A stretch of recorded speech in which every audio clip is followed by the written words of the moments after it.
Estella Leston is the daughter of the Duke of Leston and the former Empress of the Empire Lastiel. She is an unfortunate girl with a brief marriage lasting one night, and Estella was popular in a bad way after a night with Karen Prince.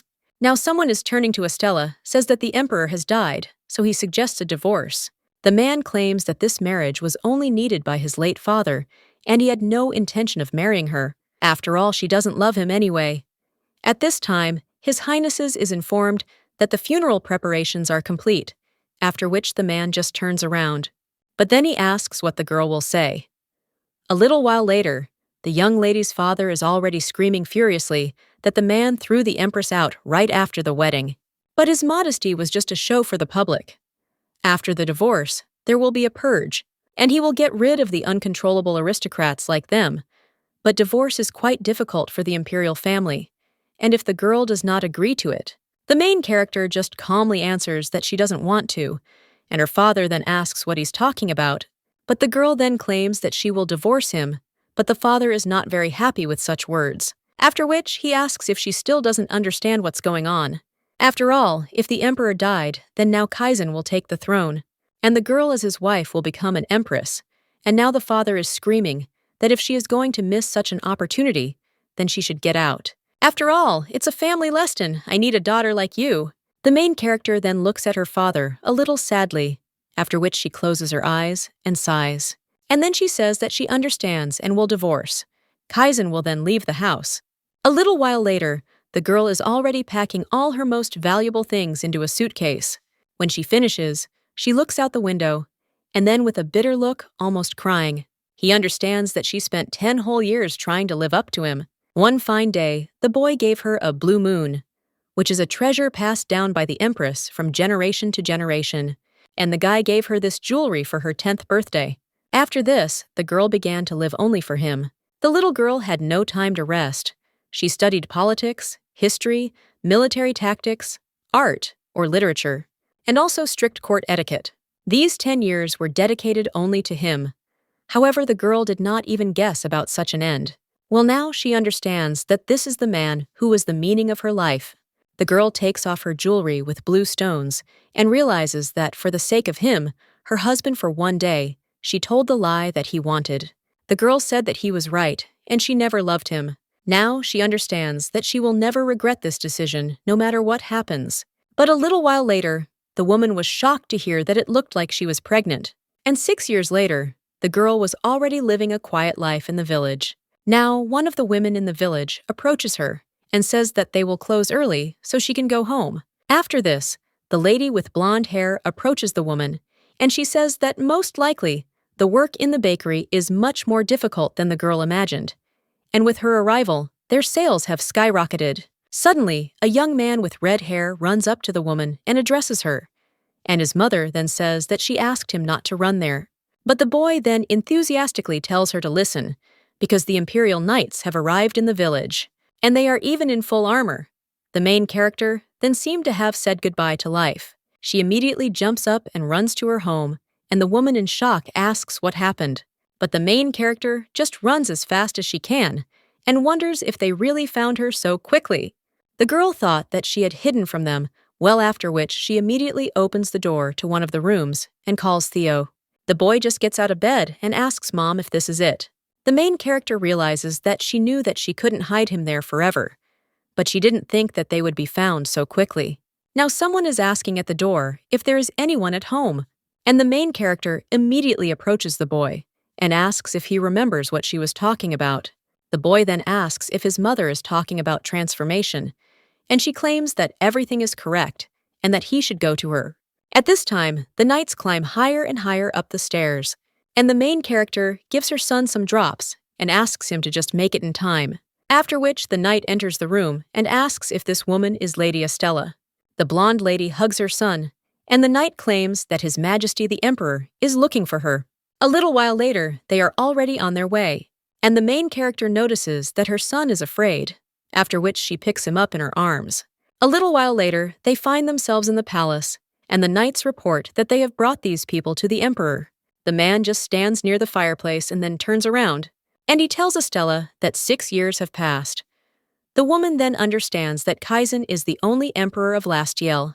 The woman remembers how he gave her flowers and understands that this is the man she loved with all her heart. Now she bites her lip and then bows and greets His Highness the Emperor, the ruler of the empire. The young lady thought that she had no feelings for him, but she realizes that this is not the case. At this time, the emperor approaches her and asks why she continued to hide, and she only thought that he would plunge her into eternal sleep when he caught her. Well, suddenly the emperor looks at the baby, and the main character understands this, after which she immediately turns around and hugs him. The man just wonders what kind of boy this is, and asks Estella about it. The woman understands that all this time she was preparing for something like this, because 6 years ago, the man began to eradicate the rotten nobles when he took the throne. Although their Lord of the North was able to raise a rebellion, the price was the complete destruction of his city, and the failed rebellion did not divide the empire into 2 factions. An imperial faction formed from young nobles, and the aristocratic faction, Estella's father, Duke Leston, became the head of the aristocratic faction. And after 6 years of war, almost all the aristocrats died, but the situation was still difficult, and Estella's father was alive. From the very moment of the news of pregnancy, Estella was afraid of one thing, and that was that her son would become an instrument in the war if he was found out. Lonely and frightened, she would not have been able to bear it if the child had been taken away. Therefore, the girl understood that she needed to hide it as long as possible, and if possible, for the rest of her life. Now the main character confidently claims that this child is her nephew, and then the emperor asks if her brother was not lonely. But the girl then claims that this is not her brother's child, but her cousin's. Sigmund, who was the heir of the Kallenberg family, died 6 months ago in the war. He planned to make his illegitimate child born to a maid his heir. And Estella's maternal grandfather, Marcus Kallenberg, sent the result of a kinship test to accept the child. The emperor then asks if this child is the successor to her family, on her mother's side, and they say that she is not particularly similar to them, and the only one who is similar to her is this. Suddenly, the emperor looks at her with a furious gaze. However, the girl decides that if she does not calm down now, then everything will be over, so she tells His Majesty to finish what he said. The girl remembers that her son's eyes are now blue, and understands that imperial blood is unique. So the young lady thinks that he won't guess the real color. After the young lady learned of her pregnancy, she sought out her grandfather on the eastern outskirts of the empire.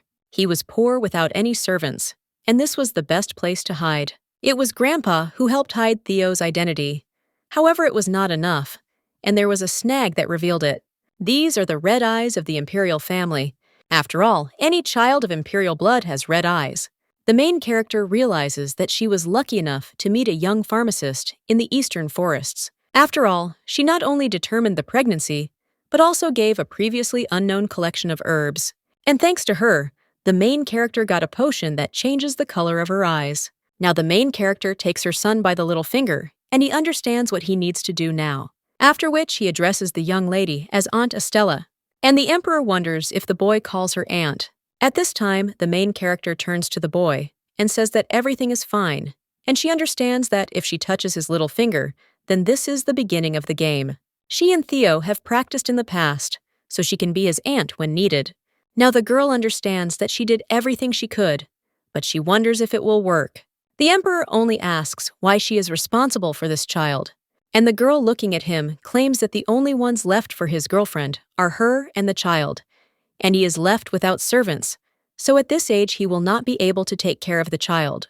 The man claims that the young lady's grandfather is a strong-willed man, and he said that even under torture he would not tell where his granddaughter is.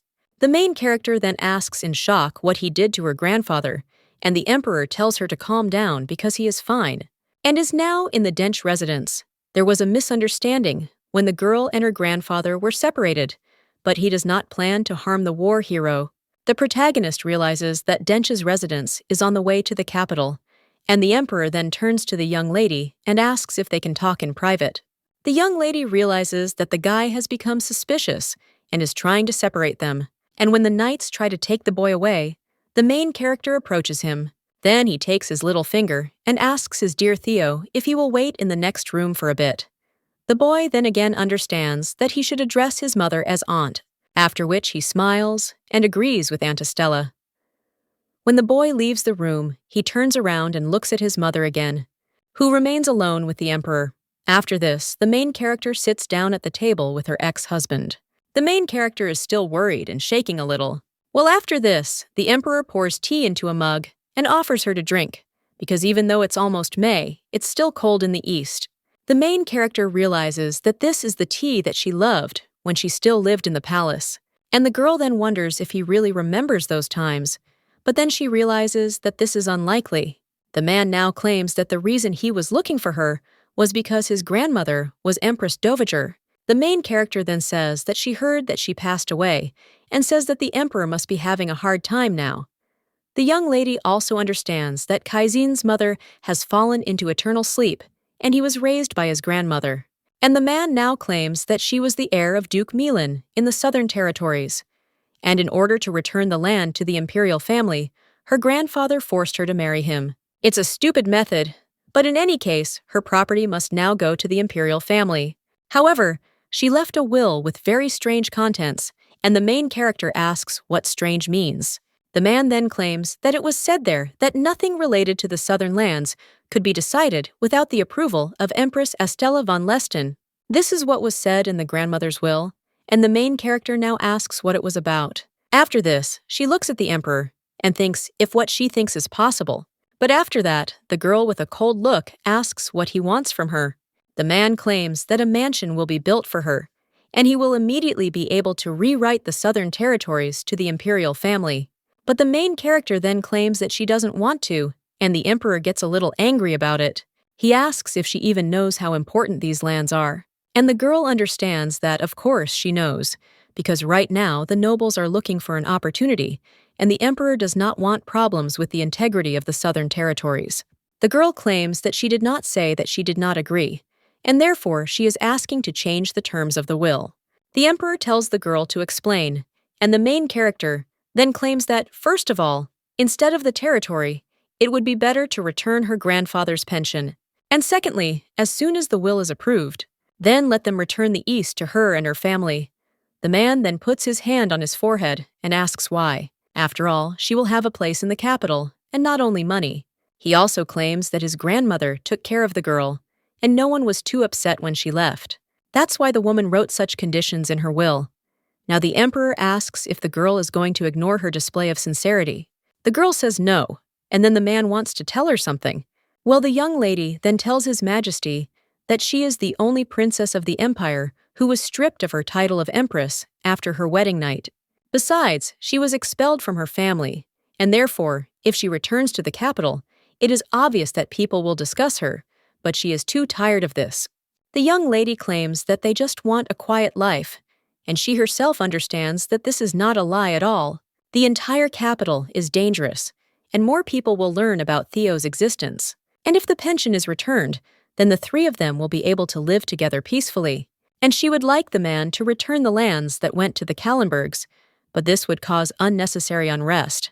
And the girl understands that this is enough, because the first reason she was deprived of payments was her connection with the rebels in the north. The man then gets up from his seat and says that he knew she was still. Well, then he doesn't finish his sentence and says that he will accept her terms. And then he holds out his hand and says that now it's his turn, after which he says that until everything is over, that young lady should not be avoided under any circumstances. The main character looks at his hand, but then she simply says that she understands and will not run away. The emperor, despite the fact that the girl did not offer him her hand, he becomes a little wary and clenches his fists. And a little while later, the main character is already riding in karate. In her hands, she holds a device that changes the color of her eyes. And looking at him, the girl understands that she sold all her property to find him. And although she tried many times, she could not increase the duration of the action. And it only lasts for half a day. But the Green Lady thinks that it will be enough to get to the capital. And the girl understands that she needs to buy a little time before the next use. She understands that long communication with pharmacists helped her to understand medicinal herbs, and no one should know about the recipe. At this time, the girl is informed that they have moved to the castle of Marin, and she can go out. When the young lady gets out of the carriage, one of the knights says that he will carry her luggage, and the girl thanks him. But when she looks at the uniform, she wonders if this is the new head of security. And suddenly the young lady asks if this guy is Sir Lyndon. The man then asks if the girl remembers him. And the main character then asks with a smile on her face how she could forget since the guy protected His Majesty for so long. The head of the guard claims that at that time, he was an unnamed knight of low rank, and this is a great honor for him. But suddenly, the emperor stands between these two, and he says that there is enough chatter, so let them come in. The knight then agrees with His Majesty, and when the emperor leaves, he just looks coldly at the main character, which makes her a little surprised. After this, they all enter the palace gates together, and at that very moment, a woman runs up to His Majesty with tears in her eyes and claims that he has finally arrived.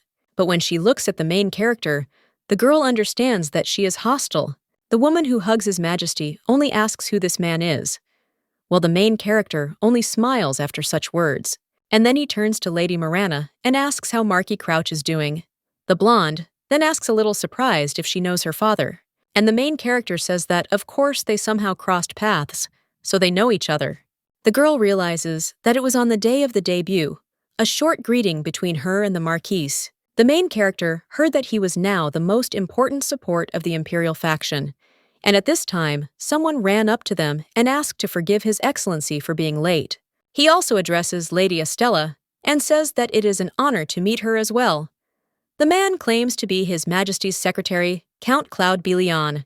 The girl with the blonde hair then says that she is pleased to meet you, and the lady who hugs, His Highness asks if this girl's name is Estella, and is this really the girl who was thrown out?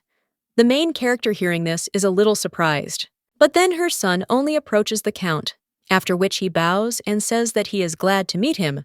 The main character then apologizes and says that it seems the boy is repeating after his grandfather, but the secretary claims that the boy has excellent manners. The emperor then only breaks away from the blonde's embrace and turns to Bellion. He only tells Lady Estella to follow him and also says that he will show her the way if she doesn't mind, and the girl says that she will be grateful, after which she turns to Theo and says that they will go. When the boy leaves with his mother, he turns to the lady with blonde hair and says that they will see each other again, and the girl then just looks away and sighs, because she saw that the boy's eyes were not red. Theo, when they leave, only whispers to his mother that this girl looks like a princess, and Marianne at this time only addresses His Excellency. Well, he looks at her with a cold gaze, after which the girl finally lowers her hand and bites her lip. When the main character walks with the secretary, he apologizes for this incident and says that nothing has been explained to the girl yet. Well, the young lady claims that everything is fine, so let them not worry, because she should not upset the man that His Highness likes. But only then does the secretary ask in surprise what she is talking about, and the main character wonders if everything is really wrong. The man with dark red hair says that this is a misunderstanding, and they do not have such a relationship. And the main character then asks if it's from a tax, and the secretary says yes, and that's for sure. But Estella then thinks why, and does Kaizen not love someone younger? At this time, the secretary turns to Lady Estella and tells her to go there. When a girl enters a room, 3 maids greet her and say that they will be her servants until the girl reaches the capital. The secretary claims that the young lady might need personal maids, so he has made all the arrangements, and the girl will stay there for 2 days, so let her rest. The boy looking at the luxurious room is surprised, and the main character at this time says that they appreciate their kindness, but this is a bit too much. The secretary insists that it is nothing to worry about, and that the lady should not worry about it. But the girl still looks a little puzzled, and then the secretary says that if it bothers her, then he asks if he can ask for a return favor. A little while later, they find themselves in the garden, and the boy is looking at the beautiful flowers. The secretary claims that he will say it directly, because when the girl arrives in the capital, the content of the meeting must remain secret. The young lady then asks if she can find out the reason, and the secretary says that of course the main thing is that this way problems can be avoided. After all 3 months have passed since Devager plunged into eternal sleep, and if it turns out that the problem with the inheritance has still not been resolved, then he thinks that the lords of the southern lands will be displeased. The main character understands that it was easy to guess that the matter is in the nobles, and the man at this time says that they recently suppressed an uprising in the north, and he would not like to encounter something like that again. The main character then wonders if this is really a new uprising in the calm and loyal Empire South. The secretary, however, claims that sometimes an insignificant thing suddenly becomes a trigger, and the girl understands that this man is looking down at her, and then she asks if this happens. And does he really speak of her as if she were an insignificant thing? The guy then becomes wary and realizes that this girl is not like that at all. Well, after that, he just smiles and asks what she's talking about.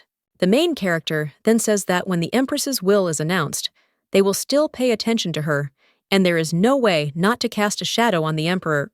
The secretary then only looks at her warily, and the main character says that in that case, she knows her father will benefit from this. The guy is then happy with such a simple answer. The young lady understands that she looks like a smart, pathetic little girl. She also understands that she can't appear to be all-knowing, but she can't let herself be taken advantage of either. The guy then just says how difficult it is to deceive smart people, and although it is embarrassing, he still asks for a favor and would not like to make a fuss out of nothing. The girl says that of course she is not going to interfere in the affairs of the capital and will return to the east when the opportunity arises, to which the guy thanks her. Lady needs anything, she should let him know. The girl then says that she will remember it. And when the secretary is already heading off on his business, he realizes that the girl lost her job on the very first day, and he thought that she was a naive simpleton. But he understands that one cannot underestimate the daughter of the Duke of Leston, and in the future, he will be more careful. The main character at this time is still sitting at the table and sighing, because finally this guy left. But then she looks at her son and sees that he is playing. However, the girl suddenly notices that he is about to touch some grass, after which she immediately runs up to Theo and screams at him not to touch this grass. The girl claims that it is Leganon, and he will get a rash if he touches her, after which the boy says that he will be more careful. The girl looking at the grass understands that this place was abandoned because the emperor does not come there, and the boy then looks at his mother and asks if that man is an emperor. The main character wonders what he is talking about, and the boy then claims that he is talking about that capricious guy. The girl then says with a smile on her face that it is true, and he is the emperor, after which she asks if she told him. The boy says yes, and his mother said that he occupies the highest position in the country, to which the woman says that this is true. Well then, she tells the boy not to call her mom yet, and the boy asks if he can still do that, after which he sadly bows his head. Estella tells him that they are playing until they return home, after which she asks if the boy can handle it, to which he replies, yes. The girl understands that Theo is doing better than she expected, and he is still at the age when small mistakes can be forgiven. Luckily, most people wouldn't guess that he is Kaizen's child. And although the man did everything that my window, they were together only one night. He took a birth control pill and said that he did not want to burden the girl. And now the young lady understands that it looked like he cared about her. But suddenly blushing, the young lady realizes that it's enough to remember the past, because now nothing can be changed, because it's already clear that this pill didn't work. Now the young lady turns to her son and says that he looks tired, after which she states that she will tell them to prepare the bath, and he will be able to go soon. However, when the main character already takes hold of the door handle, she hears the maids gossiping, and one of them asks if this is really the Empress, and the other replies that yes, and she is the daughter of the Duke. Another maid then asks why the woman has returned, and whether she is trying to seduce the Emperor. But most likely, this is the reason the main character is surprised by such behavior of the maids, after which she enters the room, which immediately makes them jump up from their seats and ask if this is a lady. The main character only states that the child needs to take a bath, after which she asks if they have prepared everything. The girls look at her with frightened looks, and the main character asks if they have prepared anything yet. The women then say no, and they have prepared them, but then they think whether the girl will punish them. The young lady tells Theo that she will bring a change of clothes, so she asks if he will wait a little, says with a smile on his face that he understood, after which the main character closes the door. But then she turns to the maids and asks if they really thought she would ignore it. The girl tells the maids to go to the butler and repeat to him what they just said, after which let them bring new maids. The girls then scream with fear in their eyes, trying to justify themselves. But the main character just holds out her hand and tells them not to dare raise their voices. The girl also claims that she will not punish them now, because she does not want to scare the child. And she doesn't care what they say behind her back, but she won't allow them to say such things in his presence. After which, the young lady repeats once again that they should immediately go out and convey her words to the butler. And the girl also claims that she will check everything so that they should not dare to lie. The maids immediately leave the room, and after that, the main character sighs and thinks that she needs to go because Theo is waiting. However, suddenly, the girl hears someone knocking and wonders if the new maid has already arrived, and maybe she should greet her. After which, the main character tells the one behind the door to come in. And it turns out it's the butler. He's apologizing to Miss Estella. At the same time, other maids bring various gifts and decorations into the room, and the butler claims that these gifts were sent by His Majesty. The main character just turns around to look at the butler and thinks, "What is it this time?" However, the girl then thanks for the kindness, but says that she does not think that she needs them, so she asks to return them. The butler then asks, a little surprised, "What is this about, mistress?" And the main character repeats once again that she said that she cannot accept this kind of thing, after which the butler is a little surprised and says to Lady Estella that His Majesty had invited her to dinner this evening, and the gifts were just for that. The young lady realizes that they are uncomfortable, even seeing each other, and wonders why he is doing this. Then the girl thinks about what she should do and turns to the butler. A little while later, the secretary already informs the emperor that, as expected, Duke Leston has begun to act, after which he hands the brunette a scroll, and he claims that the man was very careful, but it seems that something is bothering him. The secretary says yes, and it seems he wants to leave the capital, after which the emperor says that he needs to buy some time, because he will drive himself into a trap. The brunette also understands that the Duke of Leston is special, and it's the most difficult with him, because the man is a very cautious person, and there hasn't been a chance to get close to him yet. However, suddenly, the man begins to think about Lady Estella, but suddenly, his thoughts are interrupted by a knock on the door, and the secretary says that he thinks it is news about gifts. The emperor then places his hand on his forehead and tells the butler to be let in, after which he asks how everything went, and the man, a little puzzled, says that Lady Estella asked him to convey this, that it was a great honor for her, but she had to look after her nephew, so I couldn't leave. She also apologized for her rudeness, but said that since she would not be able to attend the dinner, he should take the gifts. All these words seem to be blows to the emperor, and the butler then realizes that he will most likely go to heaven before his mother. The secretary then realizes in shock that His Highness really sent clothes and jewelry to a woman, but he didn't even let them come close for the last 6 years, and now he gives them gifts. The man then asks with a dark look if she refused only because of such an insignificant reason, and the secretary and the butler understand that things are bad. The servant says that the girl asked him to tell her that the child is still too young, so she looks after him during meals. And she also can't leave him with the maids because she doesn't trust the first people she meets, and there wasn't enough time to instruct the maids. After this, there is silence between them. And a little while later, the secretary turns to His Highness, but the emperor only asks if she wants to keep the child, after which he says that then let them come together, which leaves the secretary and butler in complete shock. At this time, the main character helps the baby wipe his head, and he suddenly sneezes, after which the girl thinks that she has a bad feeling. A little while later, the main character is already at the table with her son. He is holding his favorite teddy bear in his hands, and the main character turns to him and says that Theo should remove Levain while they are at the table. The boy then says that he understands, after which he immediately puts his teddy bear aside. The main character, looking at the emperor, understands that she couldn't refuse him twice and wonders what he's thinking about. At this point, Marianne says the venison looks great. She says it brings back memories of the hunting competition last year. And then the secretary asks if it wasn't then that Lady Marianne won the Queen of Autumn competition, because that really is a big event. The boy then turns to his aunt and asks who the Queen of Autumn is. And the main character then replies that hunting competitions are held in the capital every autumn, and one lady is chosen as the Queen of Autumn. Marianne then turns to the young lady and asks if her nephew knows about the hunting competition. The main character says that no, and that this is not accepted in the East. Well, young lady, and with blonde hair, then he says, what a poor fellow he is. After all, he had never seen such a great event in his life. But the secretary then becomes a little wary and says that Lady Estella has much more experience when it comes to hunting competitions, after which he asks what the lady thinks and can only tell them something. The girl then remembers about hunting competitions and then says that when His Highness was 17 years old, the competition was magnificent. The secretary then says that he also remembers them, and didn't the crown prince win then? The girl then remains silent for a while, and then claims that she waited the whole day for the festival to end, and it was boring and exhausting.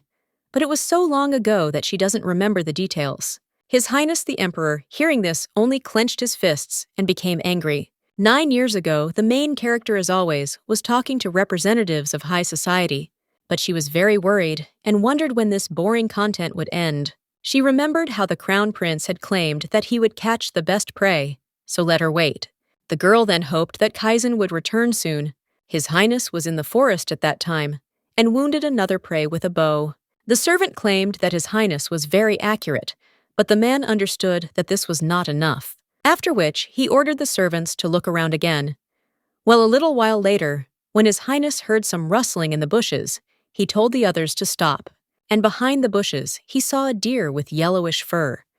The man understood that it would come, after which he took out one of the arrows, and he pulls the string of his bow, but suddenly, behind that deer came another small one, and the man did not miss on purpose.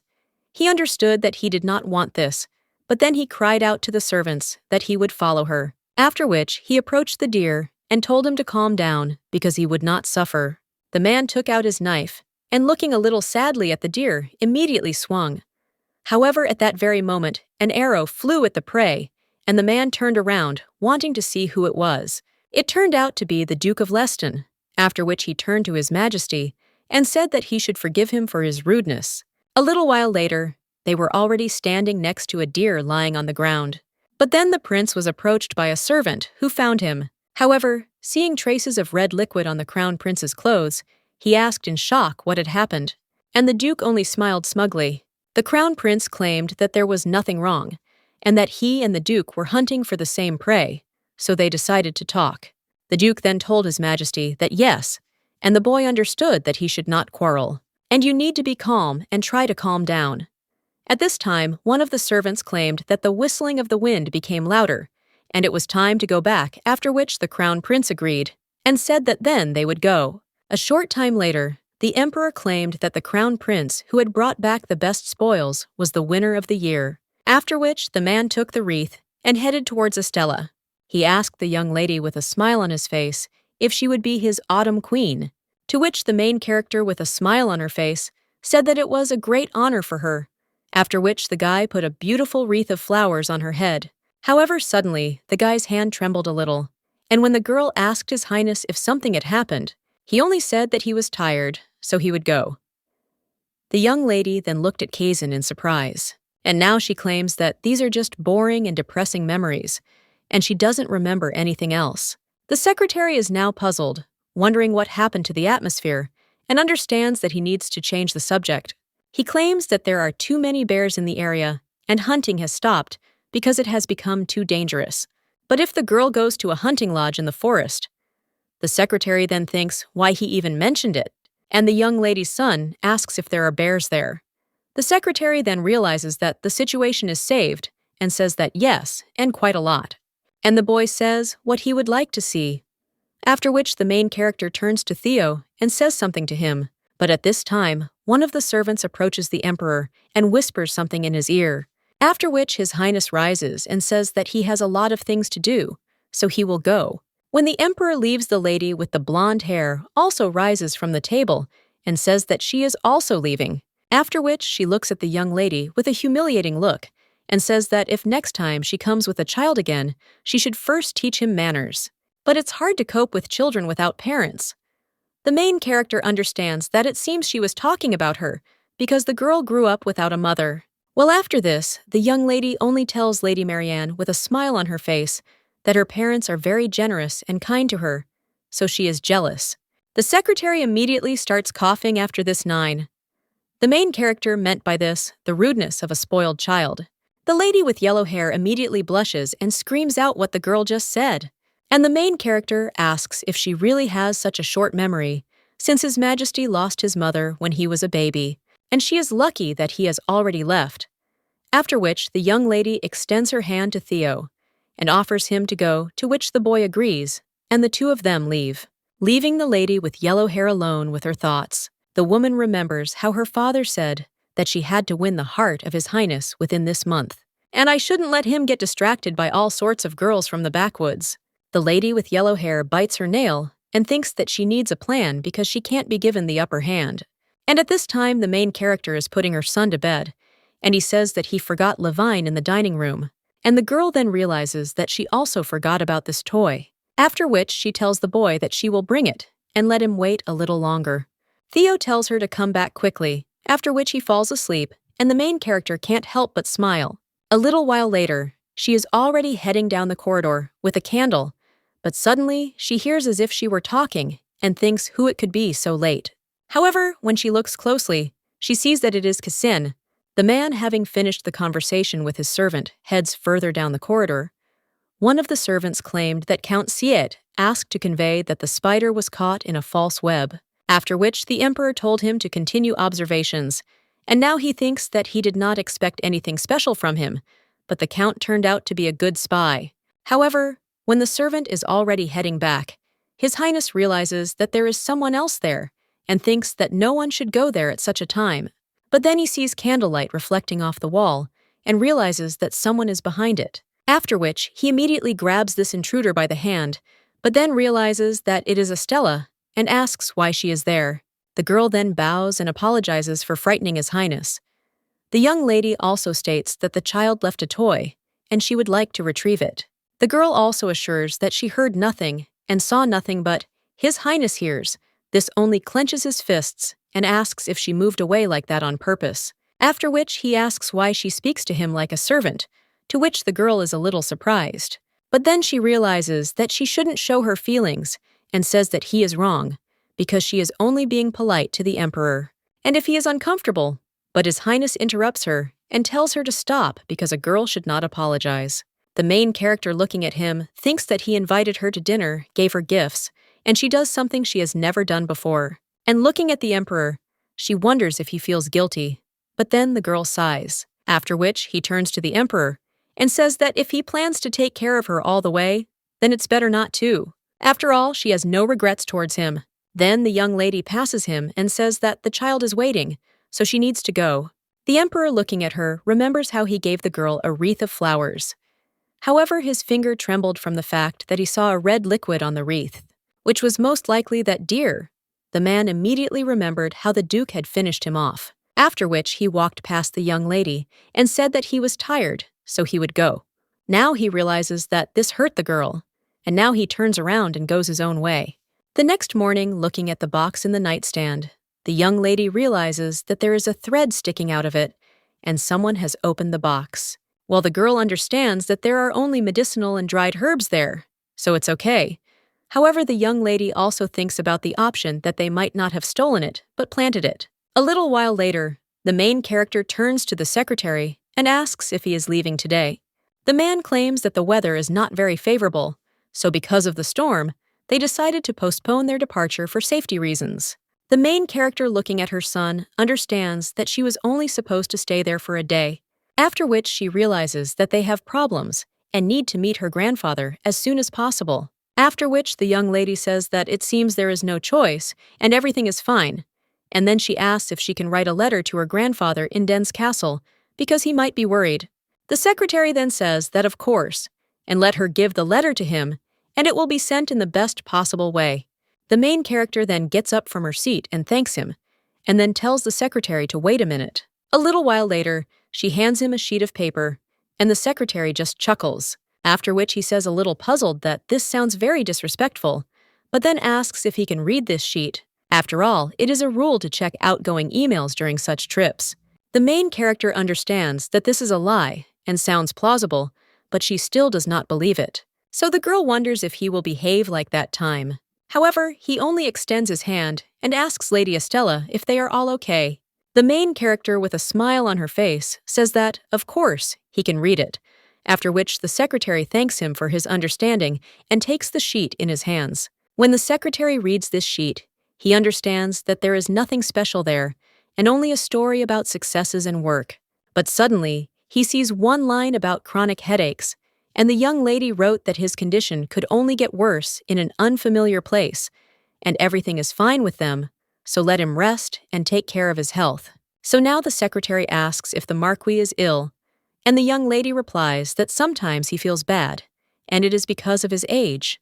The secretary then says that it is clear, after which he puts the letter back, and says that its verification is complete, so he will send it right away, to which the main character thanks him.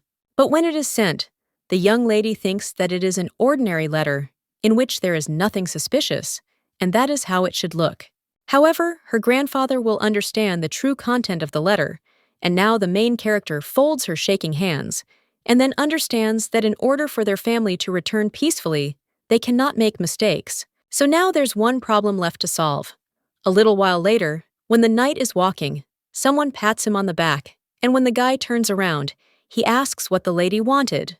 The main character then asks Sir Lydon if he can help her a little, and a little while later, the main character already puts her hand on the box and asks if it is possible that someone opened this box today.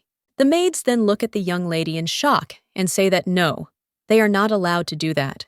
But the main character then claims that she thought so too, but someone opened it twice, and the maid then asks in shock how this is possible. Then the knight steps forward and says that it has been confirmed, and no one has entered this room except the three of them. So the main character asks if anyone has a guess. One of the maids then tells the lady that it is true that only they went in, but they are not guilty just because they went in there. The lady with blue hair then claims that it is embarrassing to say, but if they were trying to steal something, they would not open the box twice, so they ask to believe them. The main character then says that she would have believed it if the goal had been theft. The three maids are then shocked by such words, and the young lady claims that the criminal knows that there is nothing to steal there, and yet she carefully opened the drawer with the box in the morning, so she wonders what the criminal would have done if the box had not been inside. So she applied lignin juice to her place, and it is a rare forest plant that causes rashes on the skin. The lock is complex and can only be opened with bare hands, and now the main character tells them all to show their hands, after which all the maids show. Well, one of them hesitates. Their main character tells her to show it in a good way. The woman then extends her hands, which have a rash on them, and immediately afterwards falls to her knees, asking the lady to forgive her. The main character then turns to the maid and tells her to tell who told her to do this, but the woman then doesn't even know whether she should tell her. The main character then says that she knew that it was a long time with the law, and if she was unlucky, it would be an attempt at poisoning and not theft. The maid is very scared by this, but still does not tell about it, after which the main character turns to Sir Lydon, and the maid then screams that she will tell everything, after which, with tears in his eyes, he says who it was. But a little while later, when the culprit is already brought to the emperor, then the lady with the blonde hair screams that it is a lie. However, someone then claims that evidence has been found that the maid was receiving money from Marianne. The knight claims that the maid confessed to this, and the girl then asks how one can trust the words of the maids, after which she points to the main character and screams that it was she who bribed the maids and put her in. Well, the main character then calmly asks why she should do this, and the lady with yellow hair then doesn't even know what to tell her, after which her gaze stops on His Highness, and the girl begins to walk towards him, after which she cries out why the young lady needs this suspicious box at all, and after all this was for the safety of His Highness. Lily, with yellow hair, claims that the girl had medicinal herbs and vials, so she had to check. Well, His Highness only asks if she searched the girl's things. After all, it's quite strange. And he also asks since when she is responsible for his safety. The young lady then says a little puzzled that she was worried, and the knights then ask if she is a suspect, and the other replies that it is rare for a pharmacist to be in the Empire. The main character then raises her hand and addresses His Highness, asking if he will give her the floor. The man then only nods his head, after which the main character turns to Lady Marianne and says that she must have brothers or sisters. The girl is a little surprised by this and wonders why such a question. The main character continues and says that the nanny in her mansion always carries medicines for different occasions for Lady Marianne and her brothers and sisters. Medicine for colds, for improving digestion, and for all kinds of wounds, as well as a sedative in case of shock. The lady with yellow hair is then surprised and says that it is only because her brothers and sisters are sick, and the main character then calmly asks if this is the only reason, after which she claims that children are constantly sick or injured. And even Theo at 5 years old was already on the verge of death due to a cold, so she gives him 3 nutritional supplements.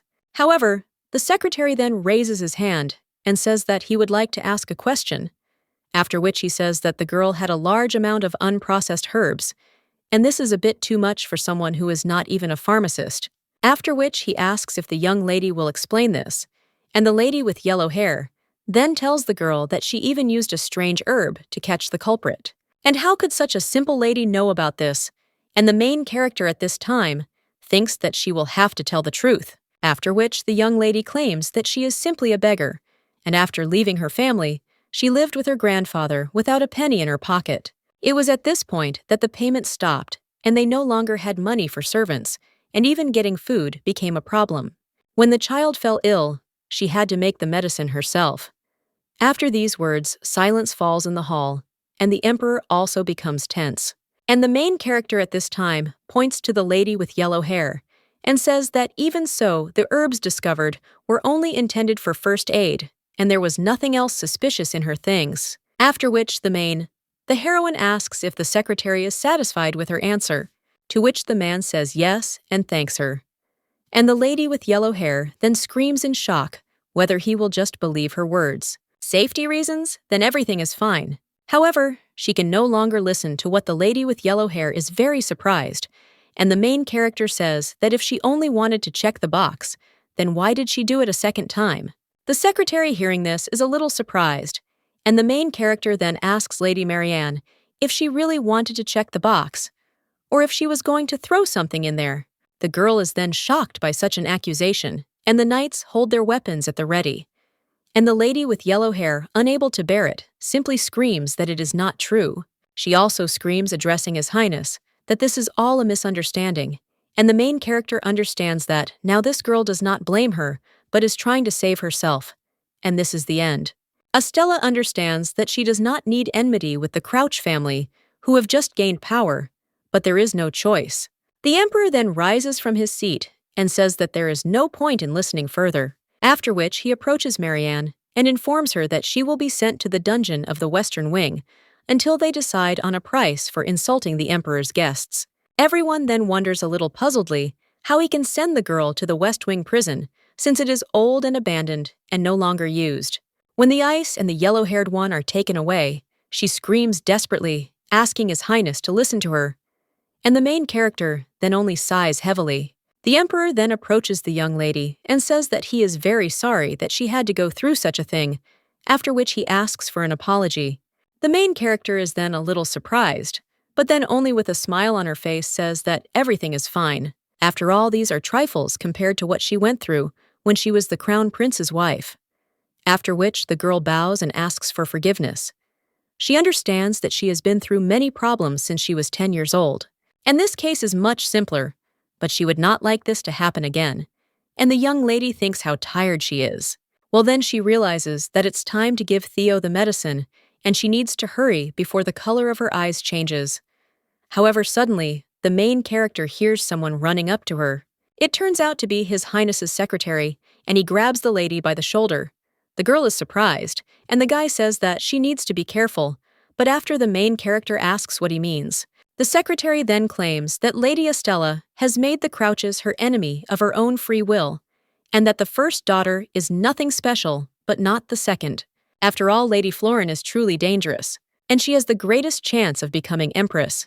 The main character hears this and is surprised, and the man continues his story and claims that Lady Florin has recently come of age. Crouch's descendants have advanced in their attempts to make her empress.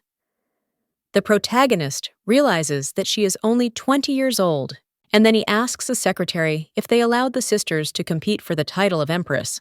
But the secretary is only surprised by this, and then asks if their world hasn't always been like this.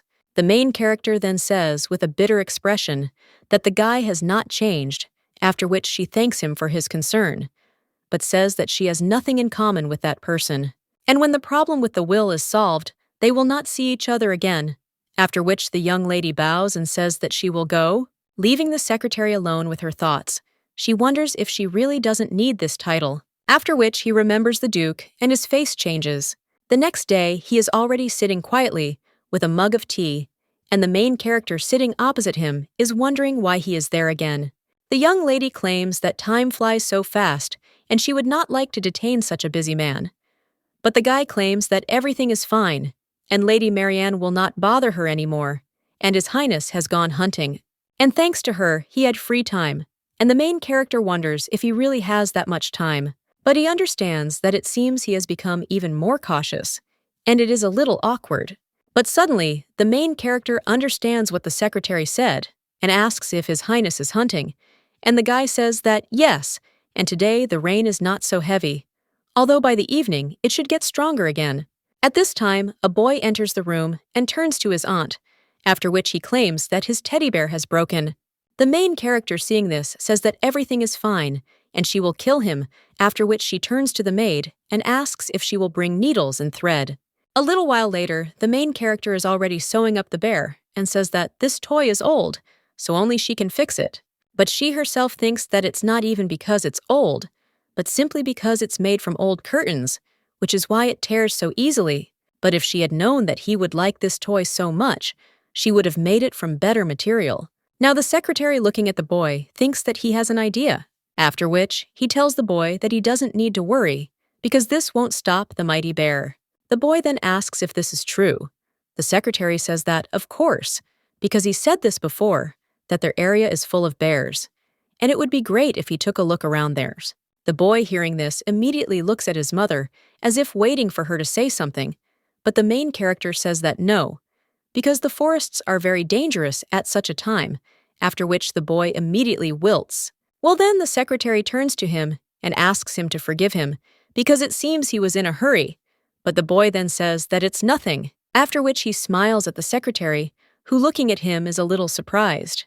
And the main character, seeing how the secretary looks at her son, understands that this look is very similar to the one with which he looks at the emperor. After which the main character turns to her son and asks if he wants to walk around the castle. The boy then asks if it's true and if he can. And the girl says yes, if he's in the maid's room, after which the boy immediately runs up to the maid and hugs her. The main character understands that she did not allow him to leave the room so that he would not meet with the emperor, but now it is possible. And this is better than letting him get close to this sly fellow. So the young lady now tells the maid to walk around the castle and come back when it's time for a bath, to which the maid says that she understands. And the girl, looking at the chic ceiling of the winter garden, understands that the effect of color change needs to be extended until dinner, so everything is fine and there will be no problems. Now the boy is exploring the palace with the maid, and he looks with delight at all the luxurious rooms. But suddenly, the head maid tells the master that this road leads outside and asks if they should go the other way, but the boy agrees. But when he turns around, he still decides to go in that direction, which surprises the maid a little. And the boy at this time comes closer to the two men and greets His Majesty. The emperor then turns around and realizes that it is the child who always goes with Estella. The maid then apologizes to His Majesty, and he asks why the boy is here, and the maid answers that Miss Estella asked her to walk with him. The boy then asks His Highness if he is going somewhere. The emperor says that he is going into the forest to hunt. Hey boy, hearing this, he thinks that there must be a lot of bears there, after which he immediately asks His Highness with admiration if it is true that you can meet bears in the forest. The man is surprised by this question, and then asks if he wants to see the bear, to which the boy with a shining look answers that, yes, but then he still understands that he can't, and says that his aunt didn't allow it. Emperor video sequence. She understands that usually children his age do what they want. They listen to adults, and the actions in this boy are older than him. And so the emperor suddenly wonders if the boy might be worried that Estella is his biological mother. The emperor also recalls how, left alone in the garden, he cried bitterly. But then a girl with light hair, who was also almost crying, came up to him and turned to His Highness. However, when she came closer, the boy only screamed for her not to come closer. And now, while the maid apologizes to His Highness and claims that Lady Estella asked to bring the guy back before dinner, the man understands that there is still a little time, but then he still decides not to do it, after which he puts his hand on the boy's head and says that they should try another time. The boy then, with a smile on his face, agrees with His Highness and wishes him a good hunt, after which the emperor leaves, and the boy too. But suddenly, His Majesty begins to remember the expression on the boy's face, who so dreamed of seeing the bear, after which he puts his hand on his head and is silent for a while. And then he turns around and tells them to wait, after which he turns to the boy and says that this should remain between them. The young man, hearing this, is very surprised and delighted, and a little while later, the secretary tells the young lady that the young gentleman is late. The girl says that yes, and he really is a little longer than he should have been. The girl understands that they should have returned by now, and she might not have time to give him the medicine, after which she immediately gets up from her seat and apologizes, but claims that she is a little worried, so she will go look for the boy. However, the secretary then says there are problems, and he will go with her, and the main character thinks whether she can allow him, because if he finds the child first, then she will see how the color of his eyes changes. But the young lady understands that there is still time, so she says that she will be grateful to him. A little while later, the two of them are already calling the boy. But suddenly, the butler turns to Lady Estella and asks what happened, but the girl only asks if he has seen Theo. But the butler then looks away and thinks whether he should answer. The young lady then claims that she hasn't seen the boy for several hours and asked the maid to return before sunset. But now she can't even find her, so she asks the man to tell her, but he only becomes even more worried. But after this, the secretary asks the butler what is wrong, and the man, when he sees the guy, claims that His Highness asked to keep this a secret, but it looks like he will have to tell. After which, the butler claims that the emperor took Theo with him on a hunt. Estella turns pale when she hears this, and the secretary then asks how it happened that His Highness and the young master went together. And the butler then claims that the young master said that he wanted to see the bear, and at first His Highness refused, but then said that they would only be for a short time. The man also looks at the sky and states that it looks like it will rain soon, and they should return soon. Well, the main character then asks the count how long it will take to get there, and the secretary claims that it will take at least an hour on horseback. The girl then bites her lip and wonders if she will make it if she leaves now. She thinks about it with shaking hands, but then she turns to the secretary and asks what she should do since the boy recently had the flu, and he can't skip taking his medication. The guy remembers how the girl said that, even at 5 years old, he was already on the verge of death due to a cold, so she gives him 3 food supplements. The young lady now claims that if he gets wet and does not take his medicine, she is afraid that he might get sick again, after which the girl claims that she means whether she can go and give him the medicine. The secretary realizes that it is going to rain and wonders if the young lady really needs to go now. He understands the girl's concern, but wonders if it is urgent, after which he says, of course. Well, he claims that he will go with her because you can't leave the emperor's guest alone.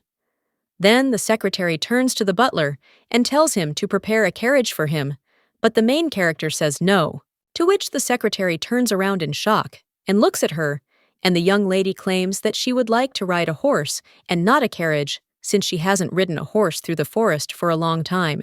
The guy then looks at the young lady and says that they will do as she wishes and prepare the horses. Not long after, they are already riding through the forest on horses, and His Highness is at the estate at this time, and the chief knight asks for a simplification, but claims that the rain is too strong and the cart cannot pass.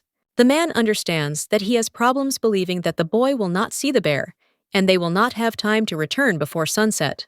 He remembers how the young lady said that if he tries to take care of her, then look, she has no regrets towards him. And now he tells the knight that it is clear and he can go. And he puts his hand on his forehead and realizes that he has more and more reasons to apologize. After which, he approaches the boy and apologizes, but claims that they are unlikely to see bears. The young man says that nothing is wrong and everything is fine, after which he smiles brightly. And then the emperor asks if he wants to see their bear, to which the boy asks if there are bears there, and the emperor replies that of course there is one. A little while later, the two of them approach the giant bear, and the boy then asks if it is a real bear, and the emperor answers that it is, and asks if this is the first time he has seen it. The young man then thinks that this is a real bear, but when he touches it, he realizes that it is cold and hard. And then he turns to the emperor and asks why the bear doesn't move. But the man replies that he can't, and the boy asks why. And then the emperor replies that it is because that bear is no longer alive, and the boy is then completely shocked. In a trembling voice, he asks why the bear died, and the emperor doesn't even know what to answer, after which he looks at the boy's eyes, which almost glow, waiting for his question, and he realizes that his moment of glory in the past has turned into such a failure that now he looks like a villain. After which the man turns around, trying to find something to distract the boy, and says that it is his grandfather's hunting rifle. He shows the boy the gun and says that it is an old model and has almost no filling, so it is almost like a toy, but the boy does not like it very much. After which the emperor tries to find something else, and the young man is almost crying now, and His Highness notices this. At that very moment, the knight who was there from the very beginning turns to him, and he claims that there are hounds in this mansion, after which the emperor understands that this is his chance, and asks the boy if he wants to look at the dogs. The kid then asks if he will look at the puppy, and the knight and the emperor exchange glances, after which His Highness lifts the boy into his arms, and tells the knight to bring the dog to the reading room, to which he agrees. And a little while later, the boy is already standing by the fireplace next to the dog. He lets her sniff him, after which he gives the command for the dog to give him its paw, and it does so. After which he even licks the boy, and it falls from there onto the floor. Laughing and saying that it tickles him, the emperor then asks the knight if it is dangerous, and he replies that he does not answer. It is the most obedient dog. After which the emperor turns to the boy and says that they can play in the corridor, and the kid asks if this is true. Well, the man just smiles and says, "Of course," after which he turns to one of the servants and tells him to bring a toy, so that they can help play together. The boy then runs away with the dog and thanks His Highness, and when he leaves the room, then these two sigh with relief. The boy throws the ball to the dog, and she immediately runs after it and brings it back. The boy then pets the dog and says that it's a great job, but suddenly it starts to rain outside, and the boy realizes that his mother asked him to come back before dinner, but he thinks that you are an emperor of high status, and she told him to obey her. However, suddenly, the ball jumps out of the boy's hands, and the dog starts running after it, after which the guy also runs into the forest, and the servant, seeing this through the window, screams for the young master. The main character is still racing on horseback at this time, and the secretary screams that the rain is too heavy and it is dangerous, so let Estella slow down. But when a girl doesn't do this, the man wonders if she really doesn't hear, or if she's just pretending. But this is suspicious because it doesn't look like simple concern at all. And perhaps everything was strange from the very beginning. No one expected such a last-more empress, Dowager, and the princess, who could not know anything, avoided the search for 2 months. And when she showed up, Duke Leston began to act, and the man wonders if this is all part of the plan. But then he doesn't understand why the girl is so worried about this child. She needs to find out, and also understand His Highness's relationship with these two. When the young lady's horse jumps a little, the secretary asks what's going on, and the main character then apologizes and says that she feels dizzy, after which the man asks if she is okay, and maybe she should take a break. Well, the girl claims that it is better to get to the mansion faster, to which he agrees, and when he starts to go on a horse and wants to say something else. However, when he doesn't see the young lady next to him, he turns around and sees that she is behind him, after which he asks what is going on. But the main character then, with tears in her eyes, realizes that time is up and the potion's effect has ended. The emperor at this time asks how this happened, and the boy with the dog only looks down guiltily, and the young man claims that he was playing with the dog in the rain, after which the emperor finally sighs, and then asks if there are any clothes for the child.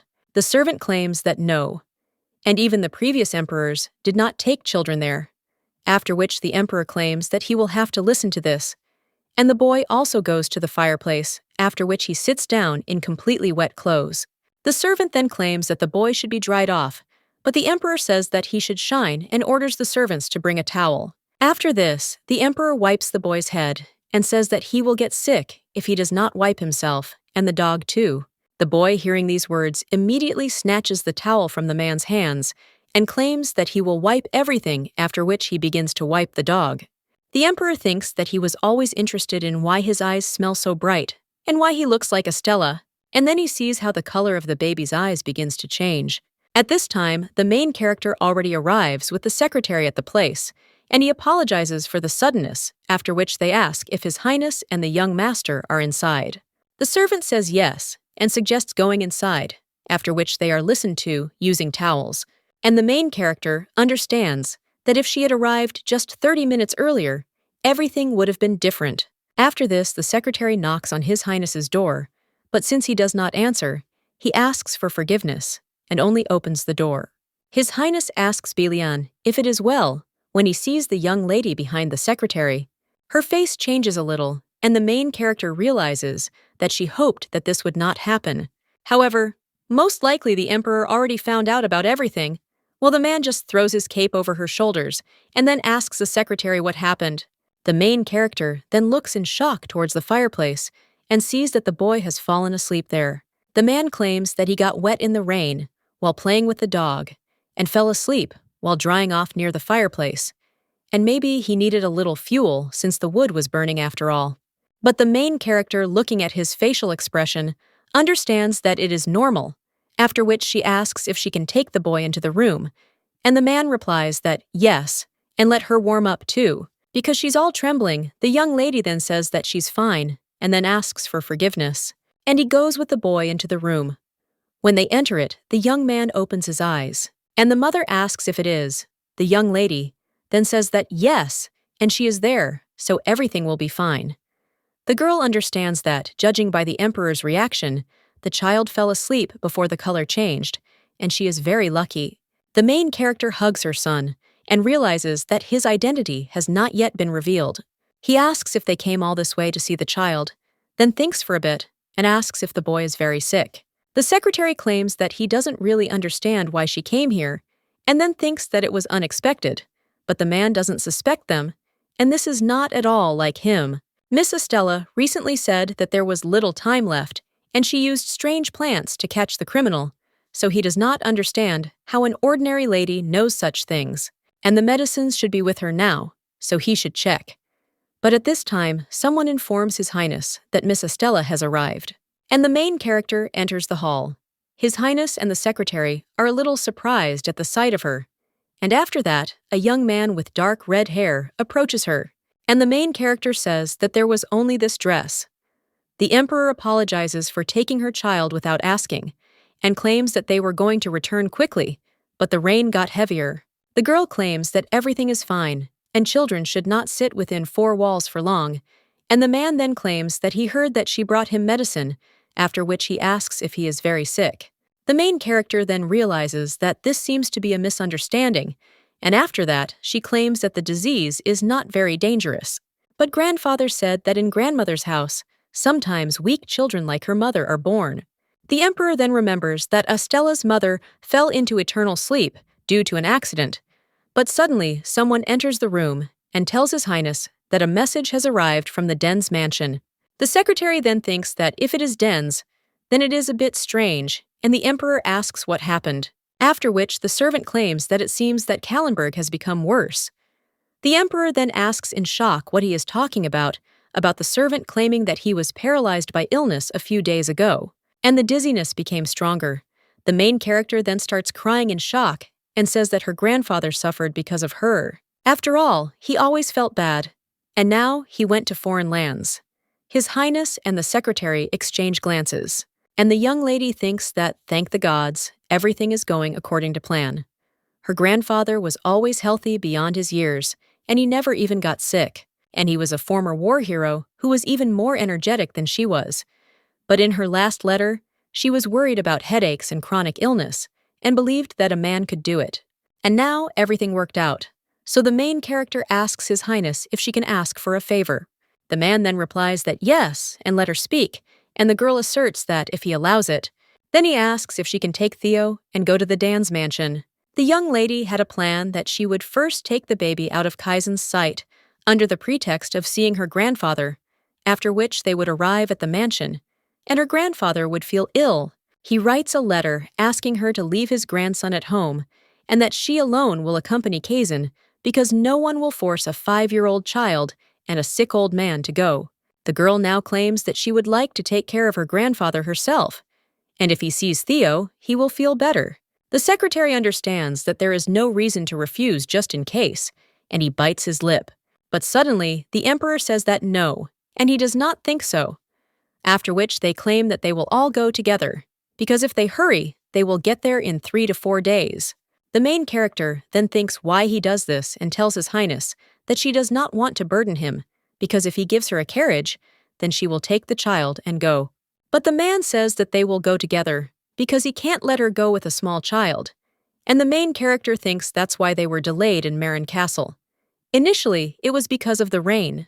But the Kaizen she knows is not the kind of person who would change the schedule just for this reason, so there must be something else. And the protagonist realizes that she can't insist anymore, so everything is fine. And if nothing changes, then they will come to Dens and then leave, and she will just be more careful for 4 days longer. After which, she thanks His Highness. And a little while later, the boy is already saying goodbye to the dog. The main character tells the boy that this place is her home. And then the guy with tears in his eyes wants to say something.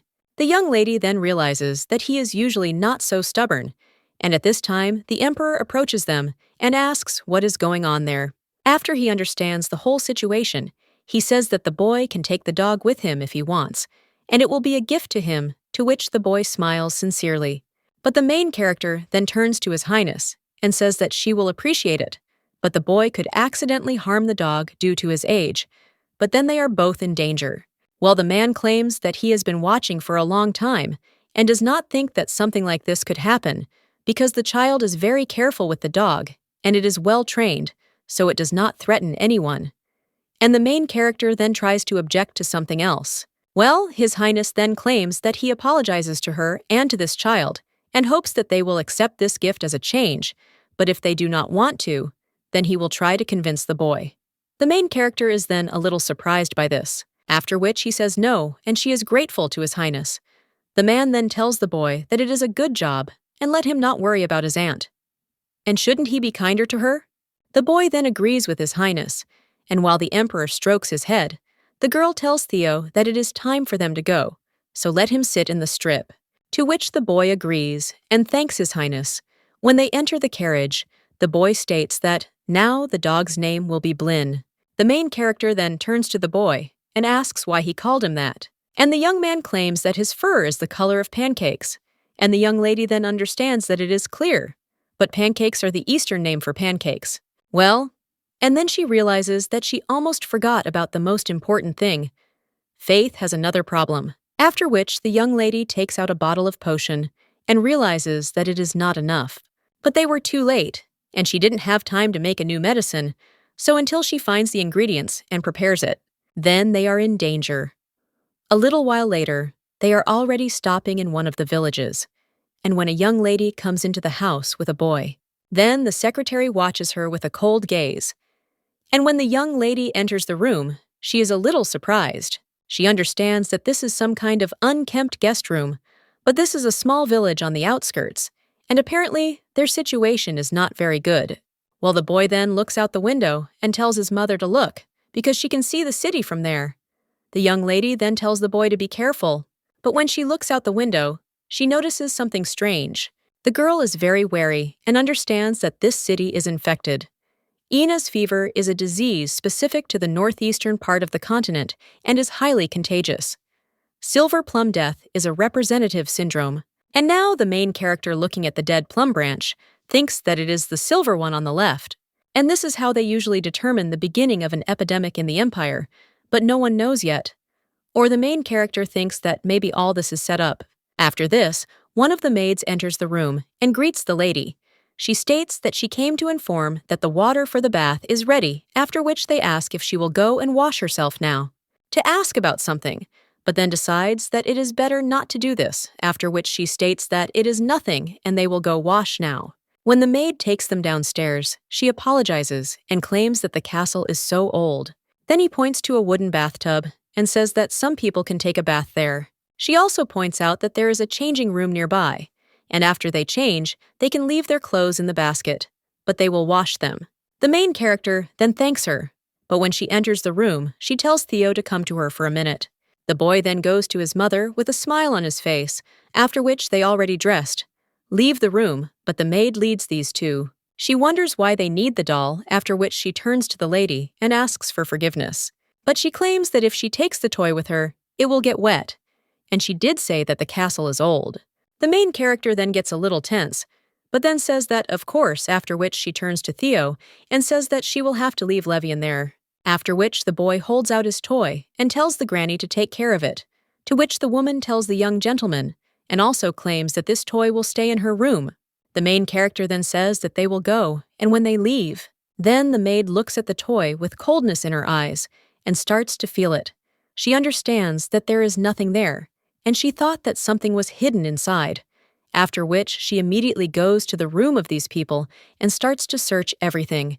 But even looking into the box, she finds nothing and only gets angry. A little while later, she approaches one of the guards and says that she checked everything and found nothing unusual, but he asks if she found anything even in the medical box. And the woman claims that yes, they were just regular over-the-counter medications, and there was nothing dangerous. Rusty then says that he understands, and she can go, and the woman understands that they promise to reward her if she finds anything suspicious. She was told to pretend to be a maid and search the lady's room. But when she asked why it had to be her, she told the men that she was the only pharmacist in town. And the woman understands that although there were a couple of unusual medicinal herbs, they are not poisonous, so everything should be fine. At this time, the main character is in the bath with her son, and she begins to tidy up her hair, after which she takes out a bottle of potion from there and thinks that it was close. But she immediately guessed when she approached the woman. After all, her body smelled of herbs, and her fingers had dark green spots. And this is clearly a person who deals with herbs every day, and she cannot be a maid, because if she worked there, she would have already noticed signs of fevers. This fever is fatal, but is easily treated in the early stages, and they have a pharmacist, so even such a backward village is still okay. But the only one who could send her to the pharmacist is the secretary, and the main character thinks that this is so obvious and does not give her even a minute of peace. After which she turns to Theo and asks if he will take the medicine right now, to which the boy agrees. And when the young lady puts in the drops for him, then she tells him to be patient a little longer, and then he asks his mother if his eyes will become red again if he doesn't take his medicine. The woman replies that yes, but no one should know about this, after which she asks the boy if he will tell anyone. However, the young man then only asks why and whether red eyes are bad.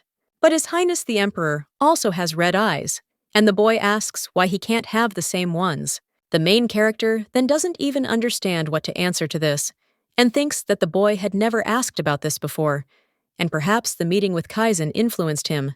The boy then simply bows his head and asks if he can know, to which the main character is even more surprised. After which she turns to Theo and asks if he remembers the story about the farm and the magic balls that he read. The boy says that the balls that the farmer picked up were very precious, and if someone had found out, and no one, they would have disappeared. The main character then claims that everything is correct, and they are very special and rare, so they need to be hidden just like his eyes. The boy only smiles in response to this, and the young lady says that they are very special and rare, so he cannot show them to other people. The boy then asks, "How is His Highness?" And the young lady says that he is a very strong person, and they, like the farmers from the fairy tale, have to hide them, after which the boy says that he understands, and the main character tells him not to tell anyone, after which she asks if he agrees, and the young man says that he will not tell anyone. Then the main character kisses his cheek and says what a good boy he is. But then she realizes a little sadly that someday he will find out the truth, but it's still too early because he will find out about it when he grows up and can understand. However, when the main character is already reaching for the soap, she looks at her hand. He realizes that there are red spots on it. A little while later, His Highness asks if the epidemic has begun, and the knight replies that everything is correct, and he checked, after which he claims that a serious epidemic has begun, which is called Inez fever, so he thinks that they will have to look for another route. His Highness then asks how long it will take, and the knight states that if they go through the south, it will take about 3 days longer, after which His Highness asserts that it will not work, after which he asks whether they have already begun to treat the infected. And the knight replies that not yet, because the villages are under quarantine due to lack of medicine. The emperor then realizes that they are trapped without treatment, after which he orders that soldiers and money be allocated for the village, and that doctors and pharmacists be sent to the surrounding area if needed, to which the boy agrees. And the man at this time clenches his fists and thinks that the harder he tries, the worse things will go, and the infected territories will expand. There has been no worthy ruler in the last few decades, and the emperors of the past years have only increased their power and territory. The last of them were just puppets in the hands of the Lestins and other aristocrats. Therefore, the man understood that he needed to become better than them and develop the country and lead it forward so that something like this never happens again, and so that no one else becomes a victim. Now he knocks on the room, but suddenly a young lady comes out of it. She is a little worried and asks if it is His Highness, but then realizes that she needs to be vigilant. And she apologizes to him, after which she claims that she doesn't feel very well, and the guy asks if something happened. The girl then replies that yes, and tells His Highness that she thinks she has a fever. The man, hearing this, immediately grabs the young lady and asks how bad it is, because they need to call a doctor. He still thinks that he needs to become better than the past emperors, but he does not understand how he is different, because he cannot even take care of the people around him. Well, the main character then turns to His Highness and asks Togo to calm down, after which she says that she does not have Inez fever.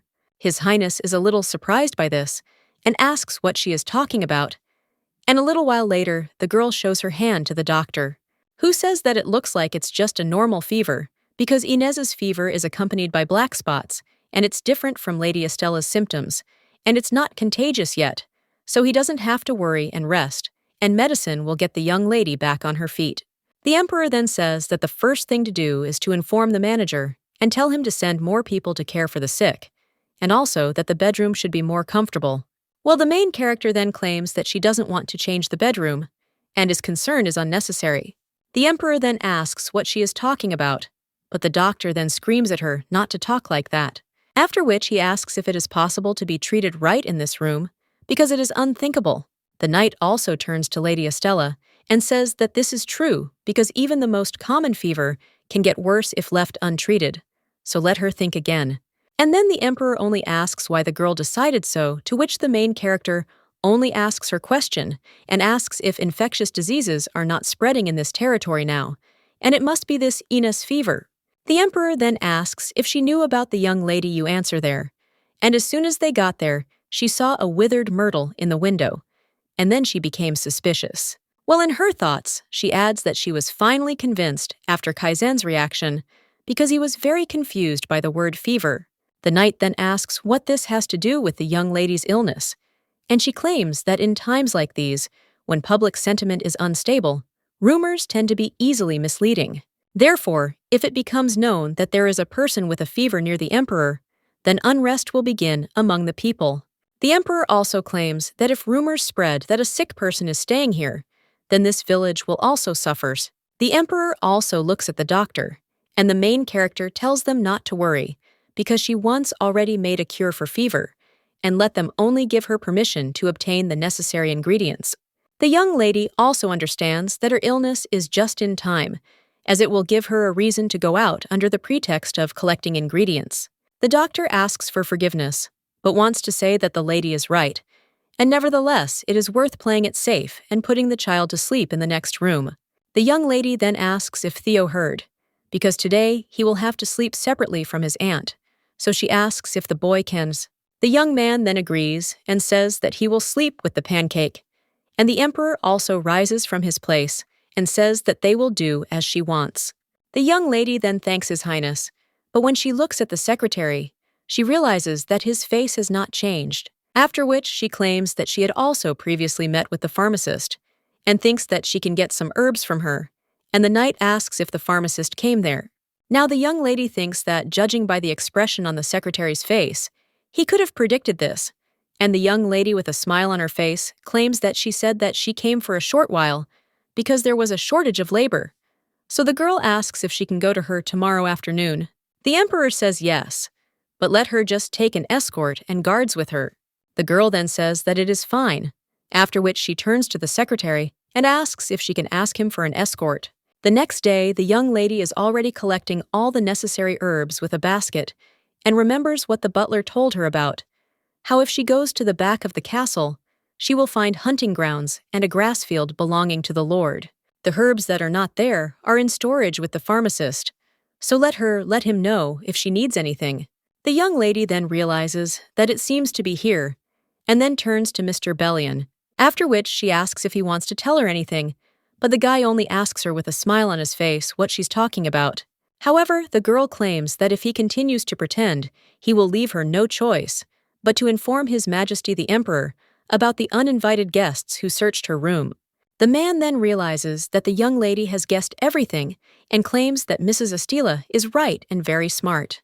The young man claims that, although it is late, he admits and asks her forgiveness because he was simply curious about what happened at the villa last time, and he was worried whether she was hiding some kind of illness in the child. The main character is a little surprised by this, and the secretary bows and says that this is all, and he sincerely apologizes. The young lady then asks if he was able to dispel his doubts, and the guy says of course, and he will not act so rudely again. And the young lady then smiles and says that since he admits that it was rude, he will not refuse to pay for the damage. The young man listens and is a little surprised, and then asks how he should pay. And the young lady claims that, unfortunately, I don't need anything from him now, but if I need help later, she'll tell him. And the young lady adds in her thoughts that, to put it simply, she'll make it his weakness and use the right moment for herself. The secretary now claims that he understood and that he is able to provide her with a service. And the young lady then raises her finger and says one more thing. After all, she needs to find a lot of medicinal herbs, and since he came with her, maybe they can look for them together. The guy then asks, a little surprised, what she is talking about, and the young lady then takes something out of her bag. And she tells him not to worry because she brought a hoe for him too. The secretary then asks, even more surprised, what she is talking about. And the girl understands that he is a rich man who has never known such work, after which she asks what he is worth and tells him to help quickly. And a little while later, the guy is already working with his hoe. The young lady understands that, as expected, she doesn't need to worry about him, and while he is distracted, she needs to find the necessary herbs. When the young lady is looking for them, she walks around the forest, but suddenly she hears someone walking behind her, and when she turns around, then she sees His Highness there with white flowers, after which she asks His Majesty if it is, and asks what he is doing there. The man claims that he came to help because it can be dangerous in the forest, and the young lady claims that this place is only a few minutes' walk from the castle, and the emperor says that it doesn't matter, because it's dangerous to be alone anyway. And the girl then says that Bellion is with her, and the man asks if she thinks that, in an emergency, he can help her. And the girl thinks that this is true, but it is problematic, because if Kaizen is nearby, she will not be able to freely search for the herbs she needs. At this time, the emperor hands the young lady flowers and tells her to take them, and after the girl asks what they are, he claims that he asked the doctor to tell him what herbs can be useful for fever. And while he was walking, he saw these flowers, but they look very much like healing ones. The young lady looks at these flowers and thanks His Highness. However, she claims that these are ordinary flowers, and the guy then asks if this is true, but the young lady understands that it seems he really wanted to help, after which she understands that she can then try to distract him by searching for herbs like Belliana. However, the girl says that the medicinal herb that she needs now is really very similar to these flowers, and she asks if he will help her find it, because it has a shorter stem and fewer flowers than these. The emperor then becomes a little embarrassed and says that, of course, after which the two of them begin to look for different herbs. A little while later, the emperor already holds out one of the herbs and asks if Astel spoke about it. The young lady says no, and less about that piece of paper, after which the emperor says that it is clear and once again immerses himself in work. A little while later, he jumps out of the bushes with another herb, and when the main character looks at it a little longer, he asks if this time it's also amiss. The young lady then replies that yes, and at that time the secretary approaches them and tells Madame Astel that he has brought the medicinal herb that she spoke of. But before he could properly finish his sentence, he was very surprised because he saw His Highness. He does not understand what His Highness is doing there, and then sees how the emperor looks at him with a piercing gaze after which he leaves his large bundle of grass, stipulating that he will leave it to Madame Estelle and leaves, after which he runs away as fast as he can, and the main character tells His Highness not to be upset, because there are simply many similar flowers in nature, and the man then asks when the young lady learned this. The girl replies that a pharmacist lived next to the girl's estate, and they met, after which they became friends, and she learned from him, but unofficially because she was responsible for the estate. The emperor then says that it is a pity, but the young lady does not understand what he is talking about, after which the man adds that if she had studied officially, she would definitely have succeeded, because she always succeeded in everything she did. The main character then says that he is not quite, and His Highness is a little surprised by this and remembers one situation. 8 years ago, they were riding horses, and one of the servants claimed that it was a great honor for the family that the crown prince was celebrating his 18th birthday in their hunting grounds. He turned to His Highness and asked if he knew the most famous fairy tale of this area, and the man asked which fairy tale he was talking about, after which the subordinate said that, since ancient times, they say that a fairy lives in the local pond who grants love to everyone who makes a wish, and this story was once told by a man. The emperor thought that this was nonsense, and that there were still people who believed in such fables.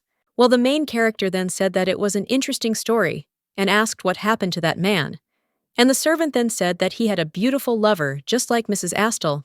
The emperor, looking at the young lady, turned around, and then sighed, and a little while later he was already hunting.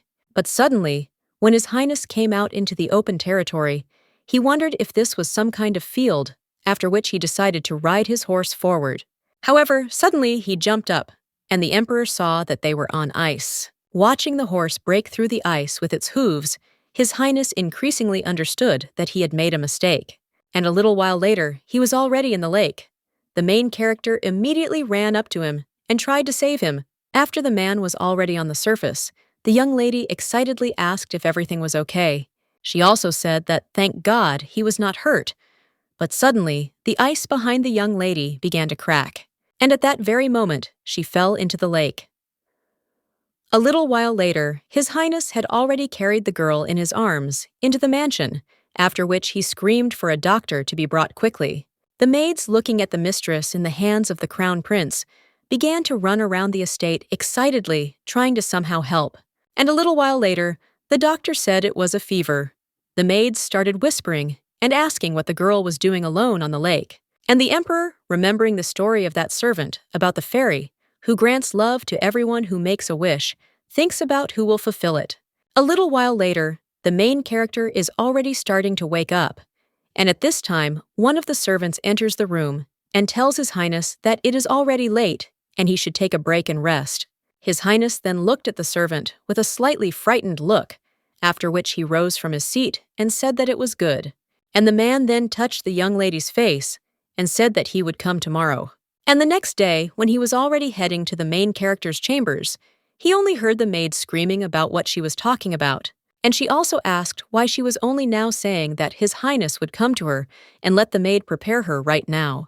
But the girl said that the princess couldn't do that, because she still wasn't feeling very well, to which the girl asked how she could meet His Highness looking like that. The maid tried to put the young lady to bed, but she only tried to break free with tears in her eyes. His Highness watched all this from behind the door, and a knight passing by asked why he did not enter. However, the man then turned around and said that he was going to continue the hunt that had been interrupted yesterday. Sometimes the knight said that he had not intended to hunt today, to which the man replied that he had changed his mind, but he seemed to be tormented by doubts about this, and now looking at the young lady, and His Highness takes off his cape and covers the girl with it.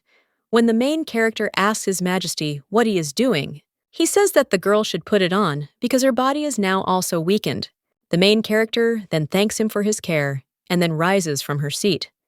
However, when the young lady already wants to leave, then His Highness grabs her hand, and the young lady looks at him, wondering what he wants. And the man claims that he found a medicinal herb, and when the young lady looks near her leg, she sees these flowers, and she claims that this is exactly what she is looking for, after which the man carefully rips them off and brings them to the hands of the young lady. When the girl takes this flower, the emperor hears the secretary calling them, and the man says that it looks like it's time to go back, after which he asks the young lady if she found everything she needed.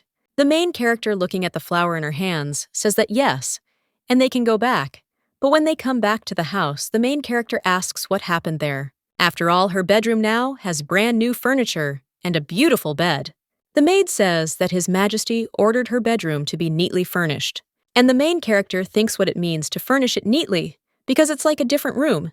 And the boy at this time turns to his aunt and says that his room has also changed. And even Blin got a bed. The dog immediately lies down on the bed and turns over on it contentedly, and the boy says that he likes his new room. The main character then turns to the maid and says that she needs to step away for a while, after which she asks if she can look after the child, and the girl agrees. A little while later, the main character already makes 5 bottles of the potion, and tasting the contents from one bowl, realizes that this is enough for eye medicine and fever. A little while later, she comes into her room and sees His Majesty there with his son and dog. The young lady asks His Majesty how this happened, and the man claims that he came to offer her dinner and played with the dog for a while, and then the child fell asleep. The main character then asks for forgiveness for the inconvenience caused by the child, and the man then says that he will take the boy to another room. At this moment, the young man wakes up and says the word "mama." This makes the main character drop the boy's teddy bear sauce, and at this time, the emperor asks if he just said "mama." The young lady takes the boy in her arms and says that yes, and sometimes in his dreams he calls his parents that way. But no matter how small he is, Theo understands what mom and dad are. The emperor, looking at the boy, thinks what a poor thing he is, and then says that it's good that this child has a Stella. It's very sad that he can't see his parents for the rest of his life. The main character then just leaves, closes the door, the dog Go approaches her and sniffs a little excitedly, and the girl says that everything is fine, after which she repeats once again that everything will be fine. The next day she will have a boy and tells him to wake up. The boy then asks his mother if it is morning already, and the woman replies that yes, and says that today they are leaving this place, after which she asks if he is ready to instill the medicine, and the boy says yes. After which, the young lady uses these drops, and a little while later, while in the carriage, she thinks that they have finally arrived, and even though it is later than she would like, the young lady, looking out the window, realizes that this is the Dench residence where her grandfather is now. While the young lady and her son are entering the residence in a carriage, a lady with yellow hair is riding in one of the carriages. When the main character enters the estate, one of the maids takes her to her grandfather, and when the boy sees his grandfather, he immediately runs up to him. The man immediately hugs his grandson, and the main character turns to the maid and says that from now on, she will take care of her grandfather so she can go. After which, the main character asks for forgiveness for being late and asks if it was hard. The man claims that they were hospitable to him, so there were no inconveniences. However, the young servant continued to obsessively care for him, and it was difficult to drive him out. Well, then he asks the young lady why they were so late and if anything happened, and the main characters do not think how to explain everything better, and then tells the whole story. The man then puts his hand on his granddaughter's hand and says that it was hard for her. The young lady says that now it's all over, and he will stay there for a few more days, and then she will send him home with Theots.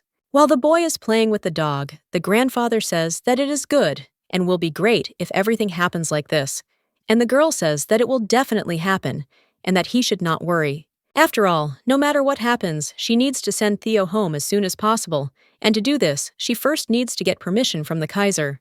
And the young lady's grandfather at this time says that he remembered that there is someone waiting for the girl there, and the main character then asks in surprise who it is. At this time, the emperor is sitting at his desk, and the secretary informs His Highness that there are rumors that the Duke of Reston has secretly transferred funds. The emperor then asks if this is true, and then says that if he thinks about it, it is time to check the public safety of the north. After which he orders the commander of the Ranberg Knights to take several knights and march north. The Knights of Ranberg are the most important force in the capital, and those who are preparing for the uprising feel that the absence of the knights is a great opportunity and then fall into a trap.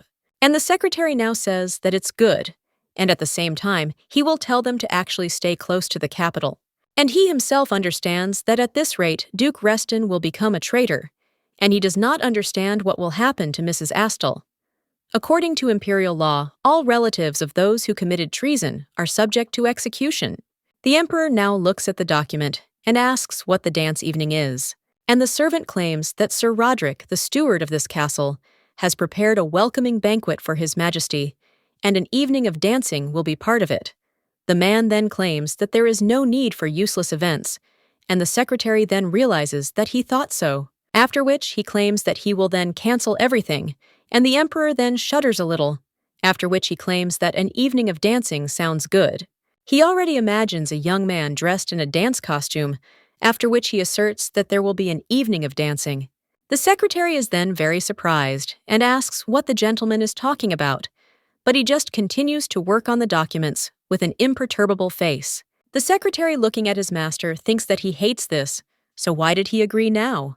When the main character was in the capital, the balls were held quite often, but it is still unclear whether it was for greeting or for something else. At this time, someone knocks on the emperor's office, and the man tells him to come in, and the servant then tells His Majesty that Lady Florin asks for an audience with him. The man then becomes a little wary and asks who has come, and the servant claims that the girl has just arrived and said that she would like to meet him.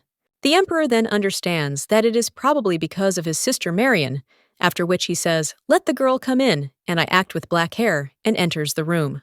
Lady Florin is the second daughter of the Minister of State, Marquis Cruson, and the most influential candidate for the position of future empress. Now the girl bows to His Highness and greets him, after which they ask him to forgive her rudeness, because she is here on behalf of her father.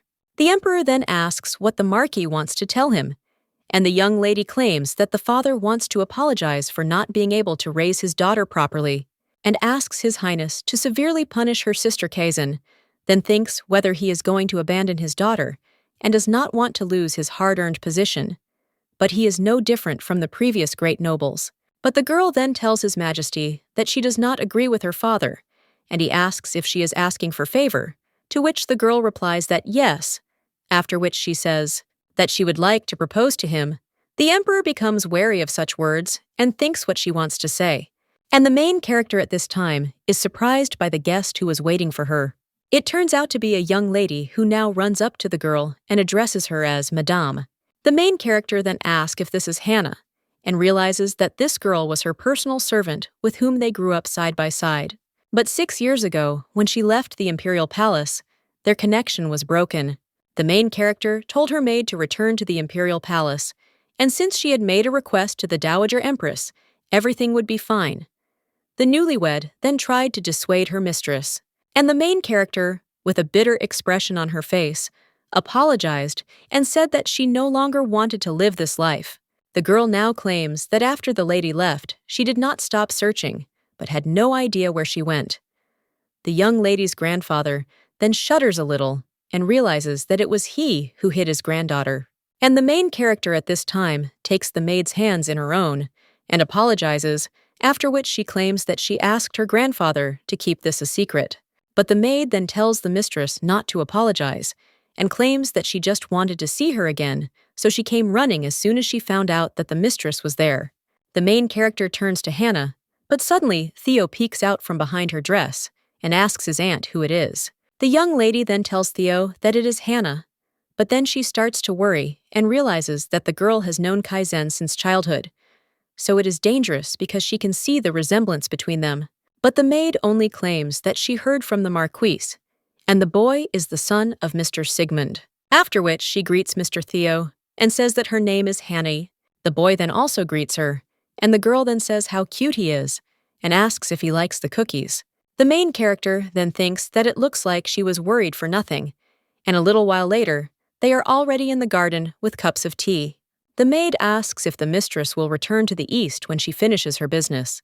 And the main character says that this is true and asks if Hannah still works in the imperial palace. However, the girl replies that no. And now she wants to follow Mrs. Estella, and the main character is surprised by this. The maid claims that she is very sorry that she lost her mistress 6 years ago. And although she was her mistress, she was first and foremost her friend, and those years spent in the palace without her were not bad, but nothing could overcome the loneliness of losing her only friend. So now with a smile on her face, she tells the lady not to leave her this time. The main character then turns to Hannah, worried, and thinks that her thoughts were only occupied with her own problems, and she did not think about the maid at all. But the girl, as the personal servant of the deposed empress, probably also had a hard time. And now the main character is asked if she is sure about the girl, says yes, and she has already decided everything. The young lady then thanks the maid and asks her to take care of her, to which the maid smiles and thanks her mistress.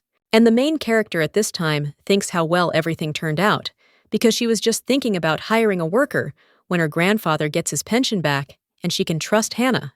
Well, suddenly, someone addresses the young lady, and when she turns around, she sees that it is the secretary. The man asks Mrs. Astle for forgiveness and asks if she could spare him a minute.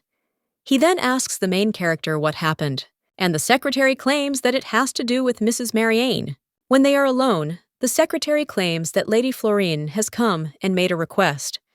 She claims that she wants the emperor to give her the opportunity to formally apologize for the incident, personally, before Mrs. Estella, to whom sister brought trouble.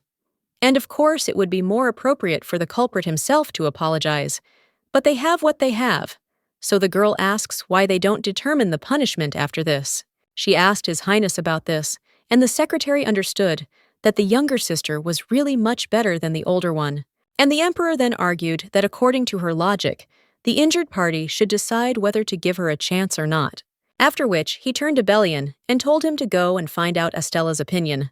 And he also claims that if the girl refuses, he hopes that there will be no revenge on their part, if their desire to apologize is sincere. The main character understands that she doesn't like it, but she needs to maintain a good relationship with the girl who can become the empress, after which she says that it's understandable. And she will meet Lady Marianne. The lady with yellow hair is sitting in prison at this time, and one of the servants tells her to go out because this is the emperor's order. The main character, a little while later, is already sitting in front of her, and understands that she is actually surprised, because even though the girl committed a crime, she did not think that she would be treated so cruelly. Now, the lady with yellow hair tries to say something like an apology, but then she can't take it anymore, and she cries out that she is very sorry, and then asks if they are all happy. The chief knight then turns to Lady Marian and asks what she is doing, and the young lady then asks if Miss Marian didn't come there to seek mercy. The lady with yellow hair then asks what mercy she's talking about, because the emperor will decide what to do with her, and not this lady. After which she also says that she can't be changed, and that she definitely overdid it a bit. The main character then says that yes, she did too. After all, she accused her of poisoning, but then the young lady asks if she thought that she and her entire family could die, and the lady with yellow hair says that she didn't think so much. But the young lady understands that this girl did not even think about the consequences, and this makes her even more angry. Now the main character claims that she is there only because of Marianne's filters, and if she continues to behave this way, then Lady Florence's efforts will be in vain, after which the main character asks if she has anything else to say. And when the girl doesn't know what to say, the main character orders the knight to take her back. But the lady with yellow hair then screams at them not to do it. And at the last moment, when she is already being pulled away, she screams that the girl is just the one who was expelled from the place of the empress.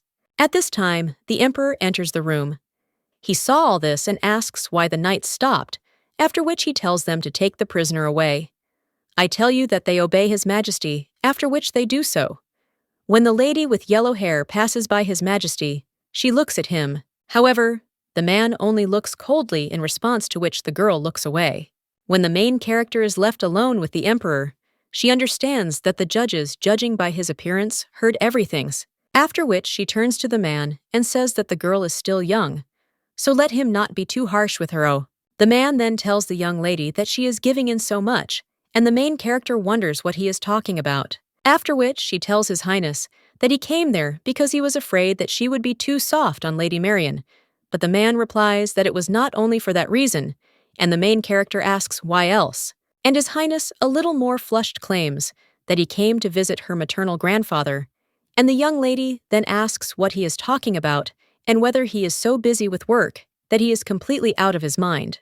After this, the emperor comes into the room of the grandfather and the young lady and looks at him, but then he immediately bows and apologizes for the delay, after which he claims that he has caused him a lot of trouble, because of his circumstances.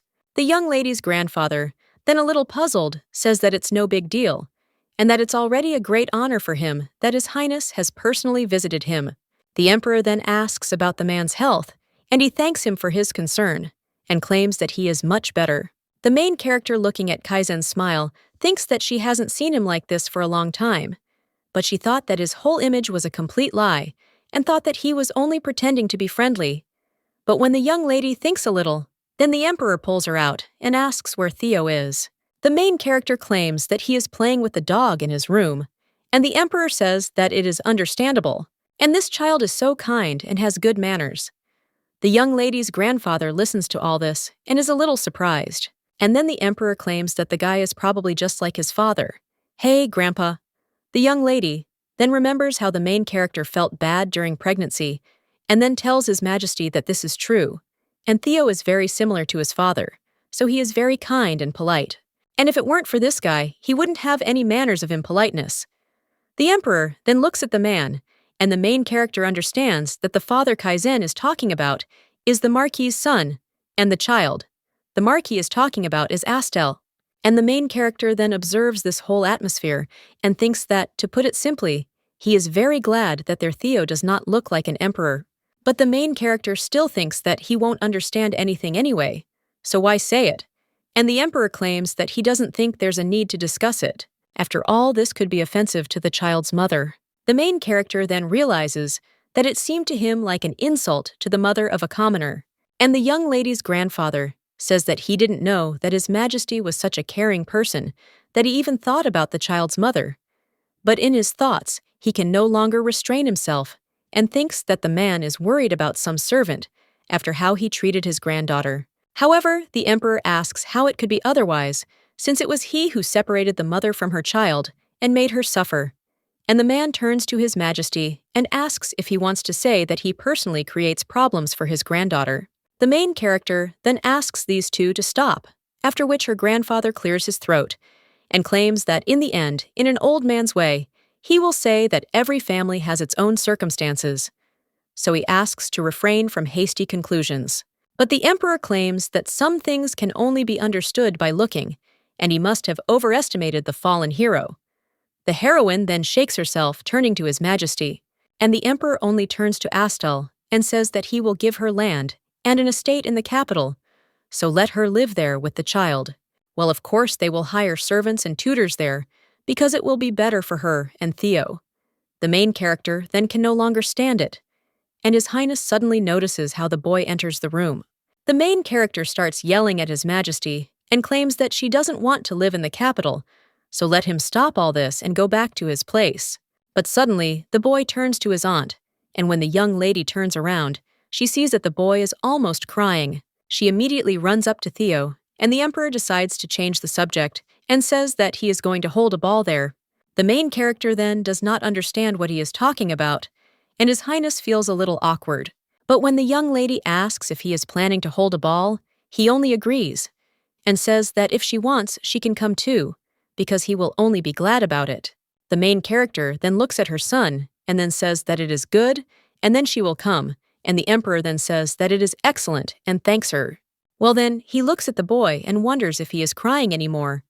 And then they bow to the main character and say that it is a great honor for her to receive an invitation from him. But the emperor then only whispers that she should not mock. The boy at this time has a shining look. He says that he also wants to go to the ball. The boy says that he read about it in fairy tales and that it is a place where they dress up beautifully and where everyone dances, and the emperor strokes the boy's head and says that he knows a lot. The main character lifts her son and says that Theo is too small, and when he grows up, she will definitely take him with her. The emperor then wants to say that the boy is actually quite grown up, but when he sees the main character shaking her head, he says that he is not old enough, but if he wants to go to him, then he can hold it, especially for the boy. The guy then asks if it's true about the emperor, says of course, and the young man after this claims that he wanted to go to the ball, but then asks if he can walk in the garden instead. After all, he wanted to go there, but he was told that he needed special permission from the emperor. The brunette now says that of course the boy can walk as much as he wants, after which he asks if Astel will go too. after which the main character agrees and goes with Theo to the garden. A little while later, the three are already walking through the garden, and the boy looking at the water admires it because it is very clean and beautiful. He also approaches one of the toads. While suddenly looking to the side, he sees some building and asks his aunt what kind of strange house it is. The main character answers that it is not a house, but a pavilion, and the young man then asks what it is for. The young lady then claims that it was originally built to admire the labor of the No. The emperor immediately supplements it and claims that the pavilion is now used as an exhibition hall, after which he asks if the boy wants to see it, and he agrees.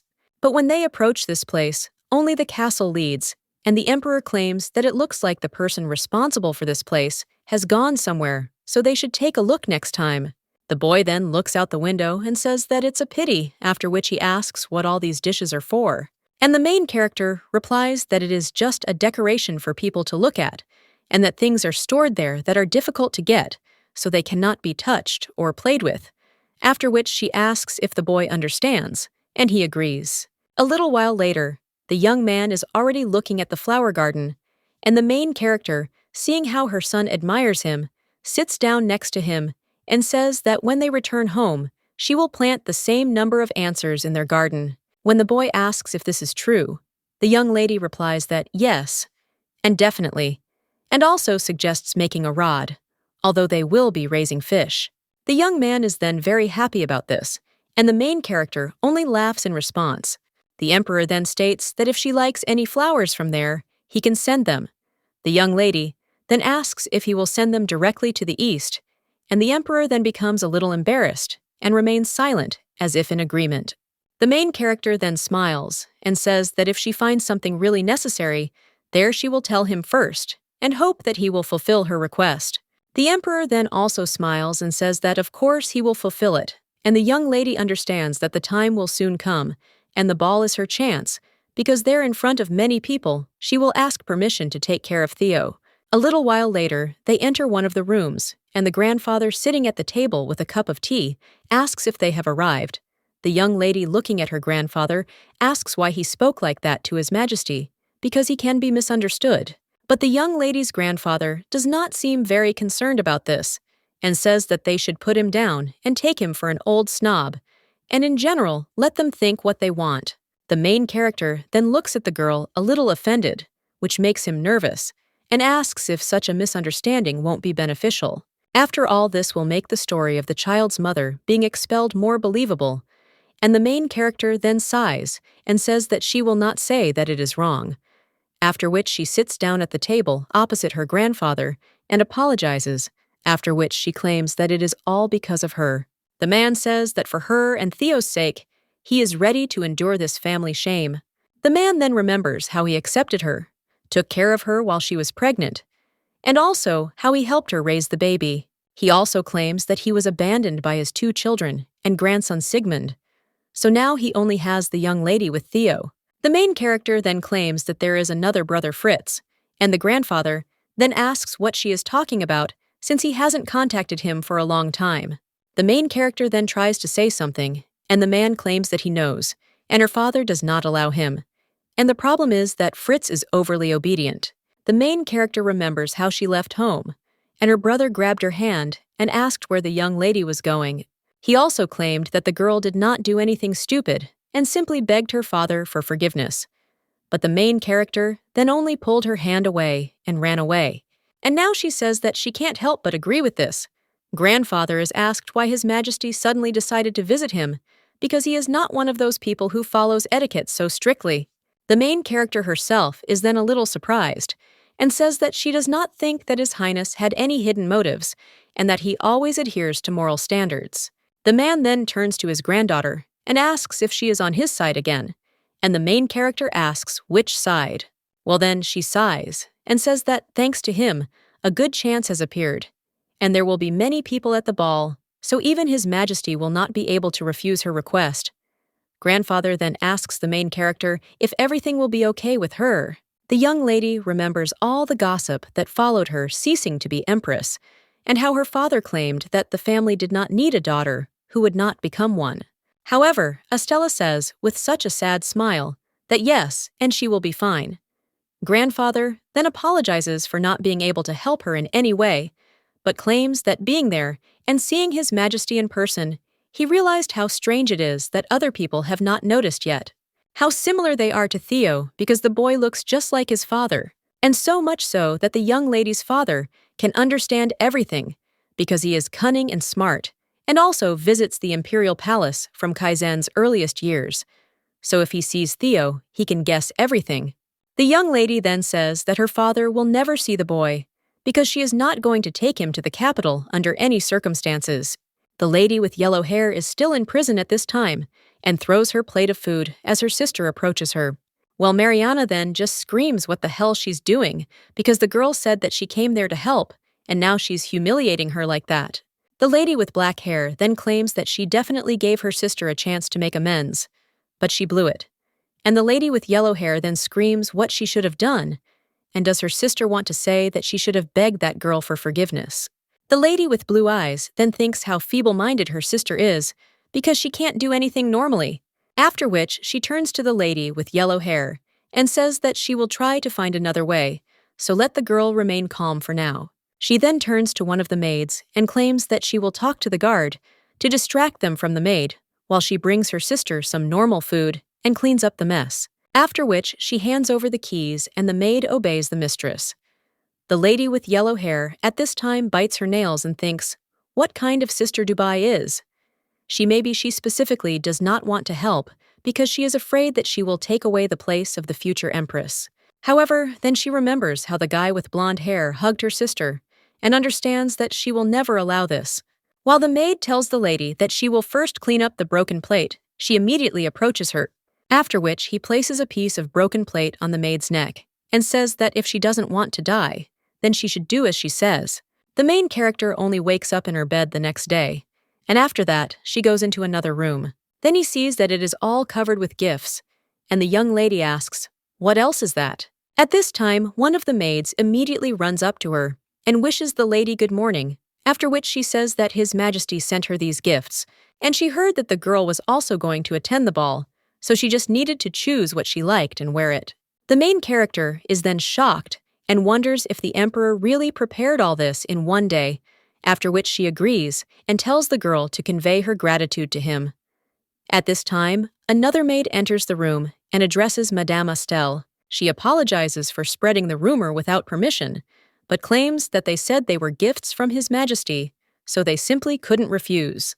The young lady then says that everything is fine, and then asks the maid if she will help her choose a dress, and she agrees to something. At this time, the boy looks in shock first at the gifts, then at his mother, and after that, he turns to his aunt and asks if the emperor likes her.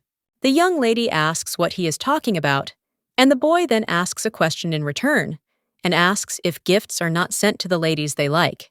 The main character then puts her hands on his shoulders and says that no, the emperor sent her because she will be attending the ball, but she doesn't have a dress, and the boy asks if he sent her only for that reason.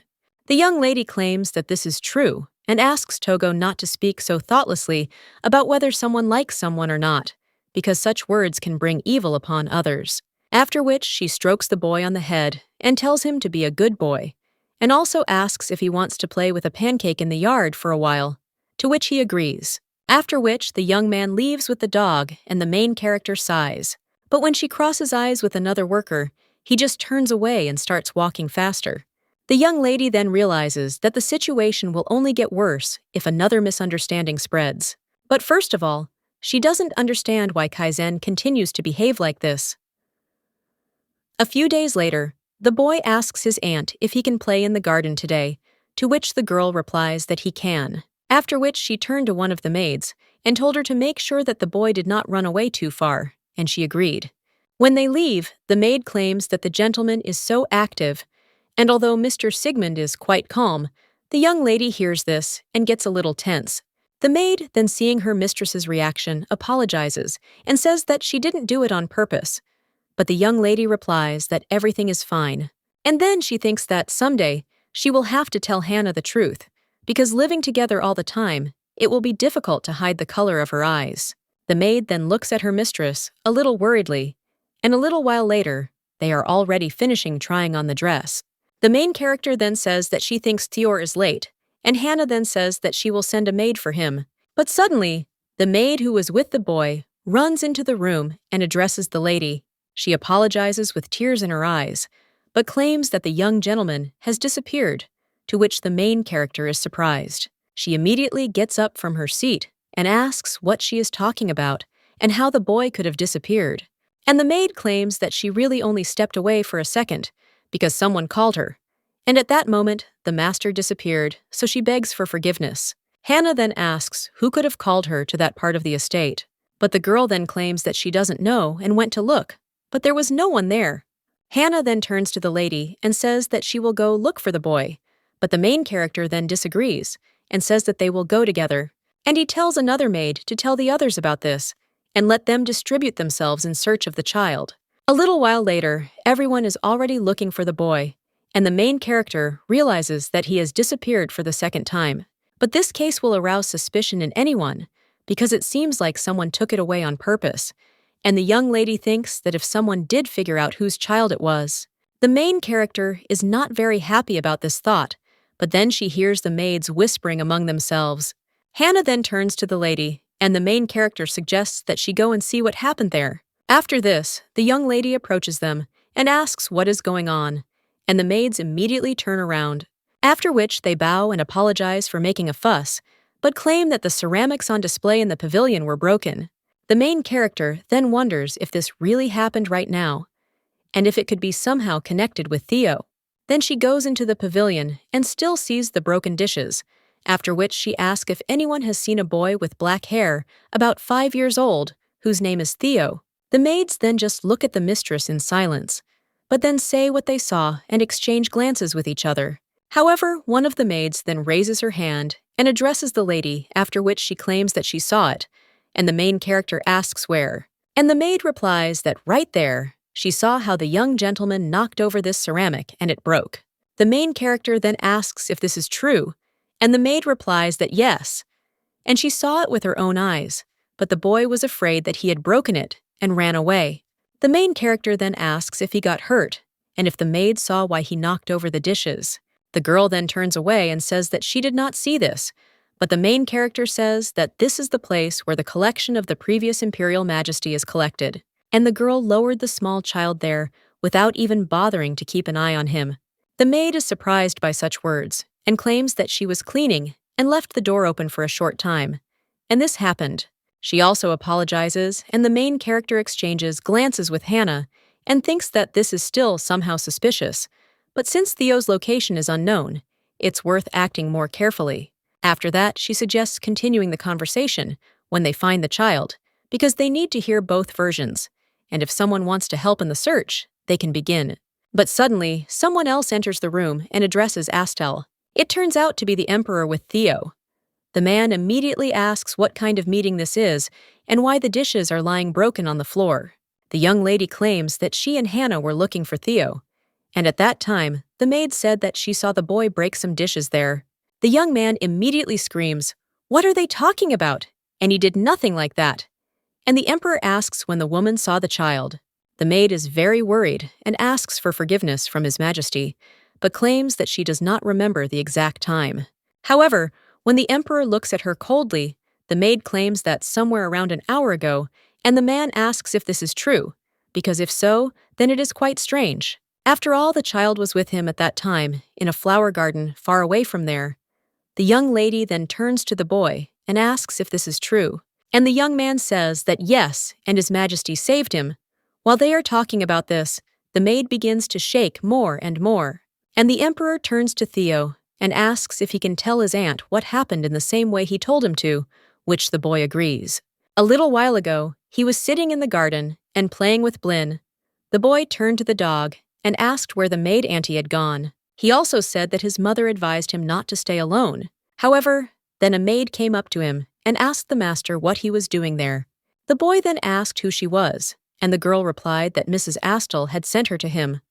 The woman also said that she had some treats and asked if the boy wanted to try them, and the young man, hearing the word treats, immediately decided to approach her. However, when he did so, he heard the dog growling and turning around. He saw Blin's angry face. The maid then asked why the dog bared his teeth so sharply, and the boy then understood that if he thought about it, it was the first time he saw this maid. And he remembered his mother's words that for some time there would be many strangers walking around nearby, but the boy should never follow them. So now the young man asks for farewell, but claims that his aunt told him not to go with people he doesn't know. However, the maid tells the master that everything is fine, and she is not a bad person.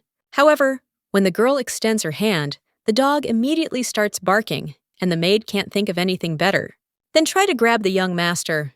While at the same time the dog attacks the maid, and when the young man has time, he runs away with the dog with tears in his eyes. The boy understands that he must run away, but he does not know where he is at all. However, when the dog suddenly turns off the road, the boy screams out where it went, after which he goes after Pancake when the young man thinks how scared he is, and in his thoughts asks his mother to save him. At one point, he runs out onto the road where His Majesty is, and the man looking at the boy in shock asks if it is Theo. The young man then, with tears in his eyes, understands that it is His Majesty, and when the man asks what he is doing, they're alone. The boy only runs up to him and hugs him, after which he claims that a stranger tried to grab him. The emperor becomes a little wary upon hearing this, after which he turns to the boy and asks Togo to tell him more. The young man then tells everything, and in the end, claims that Blin brought him from there, to which the dog only barks. The emperor then strokes her head and says that the dog is very smart.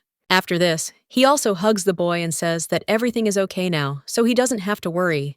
But the young man could not bear it, and only cried and hugged the emperor in response. The man is a little surprised by this, and the boy just starts to cry out loud, and the emperor says that everything is fine, because there is nothing more to be afraid of, and no one will touch him next to him. A little while later, when the young man had already stopped crying, the emperor asked if he had calmed down, to which the boy only cooed in agreement. The emperor says he is a good man, and thanks for defeating the bad guys. He is supposed to receive a reward upon arrival in the capital. The young man asks if he will have a reward, and the emperor says yes, and they will go to the zoo, where he will show him a live bear, and also buy toys and sweets. And if the boy wants, they can also watch a play in the theater. The young man then asks if there is a theater in the capital, and the emperor answers that of course there is more than one, after which he asks if the boy likes the theater, to which the young man replies that yes, and it is very fun there. The emperor then smiles, and then he turns to the boy and says that if he wants, he can take him to the Bolshoi Theater in the Empire, after which he suggests going to the boy's aunt, because she has definitely looked for him, to which the young man agrees. But when they walk, the emperor suddenly freezes in place and then turns to the boy, and he asks Togo not to tell his aunt about what they just discussed. And in his thoughts, he adds that if the girl finds out that they agreed on something without her knowledge, she will definitely get angry. The young man then says that it is good, and he will definitely keep it a secret. The boy also remembers his mother telling him that he shouldn't tell anyone about his eye color. His grandfather also supported this idea and said that their Theo was very smart. That's why now, looking at the emperor, the boy thinks that adults have so many secrets. However, he still likes His Majesty. Now the man claims that he found this place when he was going to the outbuildings, and to find the culprit, he called all the servants there. One of the knights claimed that all the maids who had no alibi or were nearby were already there. And then the emperor turns to the boy and asks if he can recognize the servant who tried to catch him. The boy then carefully examines all the maids and tries to find the one who wanted to take him away, after which he points to the girl with red hair and says that it was her. The main character asks if Theo is sure, and the boy tells his aunt that it is true, after which the maid is immediately surrounded by knights, and Noda cries out that she knows nothing about this, and the young master was mistaken. One of the knights then turns to His Highness and whispers that the young master's testimony alone is not enough for punishment, after which the man tells the girl to show him her sleeves, because the child said that the dog bit the criminal on the sleeve, and there should have been a mark left there. The girl then seems to be happy about this, after which she shows her sleeves and says that they are intact, and it turns out that this is true. His Highness becomes a little tense and thinks that they are indeed safe. However, the main character then turns to the maid and asks if she can lift the back of her skirt, to which she asks why she should do that. However, when the main character does so, she claims that the girl changed her clothes. The young lady claims that the clothes of the maids who work from early morning quickly get dirty, but the hem is completely clean, as if the dress had just been put on. The maid then screams that she didn't change and that she just. However, the main character doesn't let her finish and asks what she's talking about, because if that's the case, then the guards can easily go and check her room and find out if there is a dress with a torn sleeve, and also see if all the uniforms are available, because then you can be sure of her innocence. A maid's uniform is the uniform worn by maids in the palace, and is also an item of clothing that is in the direct possession of the palace. If you check the ledger, you can find out how much clothing was assigned to this maid. However, after these words, the girl with red hair only falls to the floor and says that she is guilty. The emperor then looks at her coldly and tells her to tell him why she wanted to kidnap the child. And the girl then screams that she wanted to hide the fact that she broke the ceramics and not go to jail. The main character then understands what's going on. And then another maid is brought to them who says that this boy broke the dishes. She immediately apologizes and claims that the girl is her friend and asked for help, so she had no choice. However, the emperor then says that they should both be taken to prison, after which the knights do so, and the girls cry out to His Majesty that they were wrong. The main character at this time turns to Hannah and tells her to take Theo to their wing, to which the maid agrees. And the main character at this time puts her hand on her son's head and says that everything is fine, so let him go because she will be there soon. After this, the girl goes to His Highness, and when she approaches him, then he bows and thanks the emperor, then says that this is not necessary and that the girl should not worry about tomorrow, and also goes to rest because the child seems to be very scared, so let her calm him down. The young lady then thanks him for his concern and claims that in that case she will go. However, when the girl turns around, her expression immediately changes, and she understands that without Kaizen, nothing would have ended so easily. And of course, if Theo had been falsely accused of breaking valuable ceramics, something terrible could have happened to him. The young lady remembers the maid screaming that she wanted to hide the fact that she had broken the ceramics and not go to jail, and also understands. It seems that these maids had a plan in case of a failed attempt. There may be two people behind this incident, or it may be a result of cooperation between them. But the young lady thinks that in any case, this time she will not leave it so easily.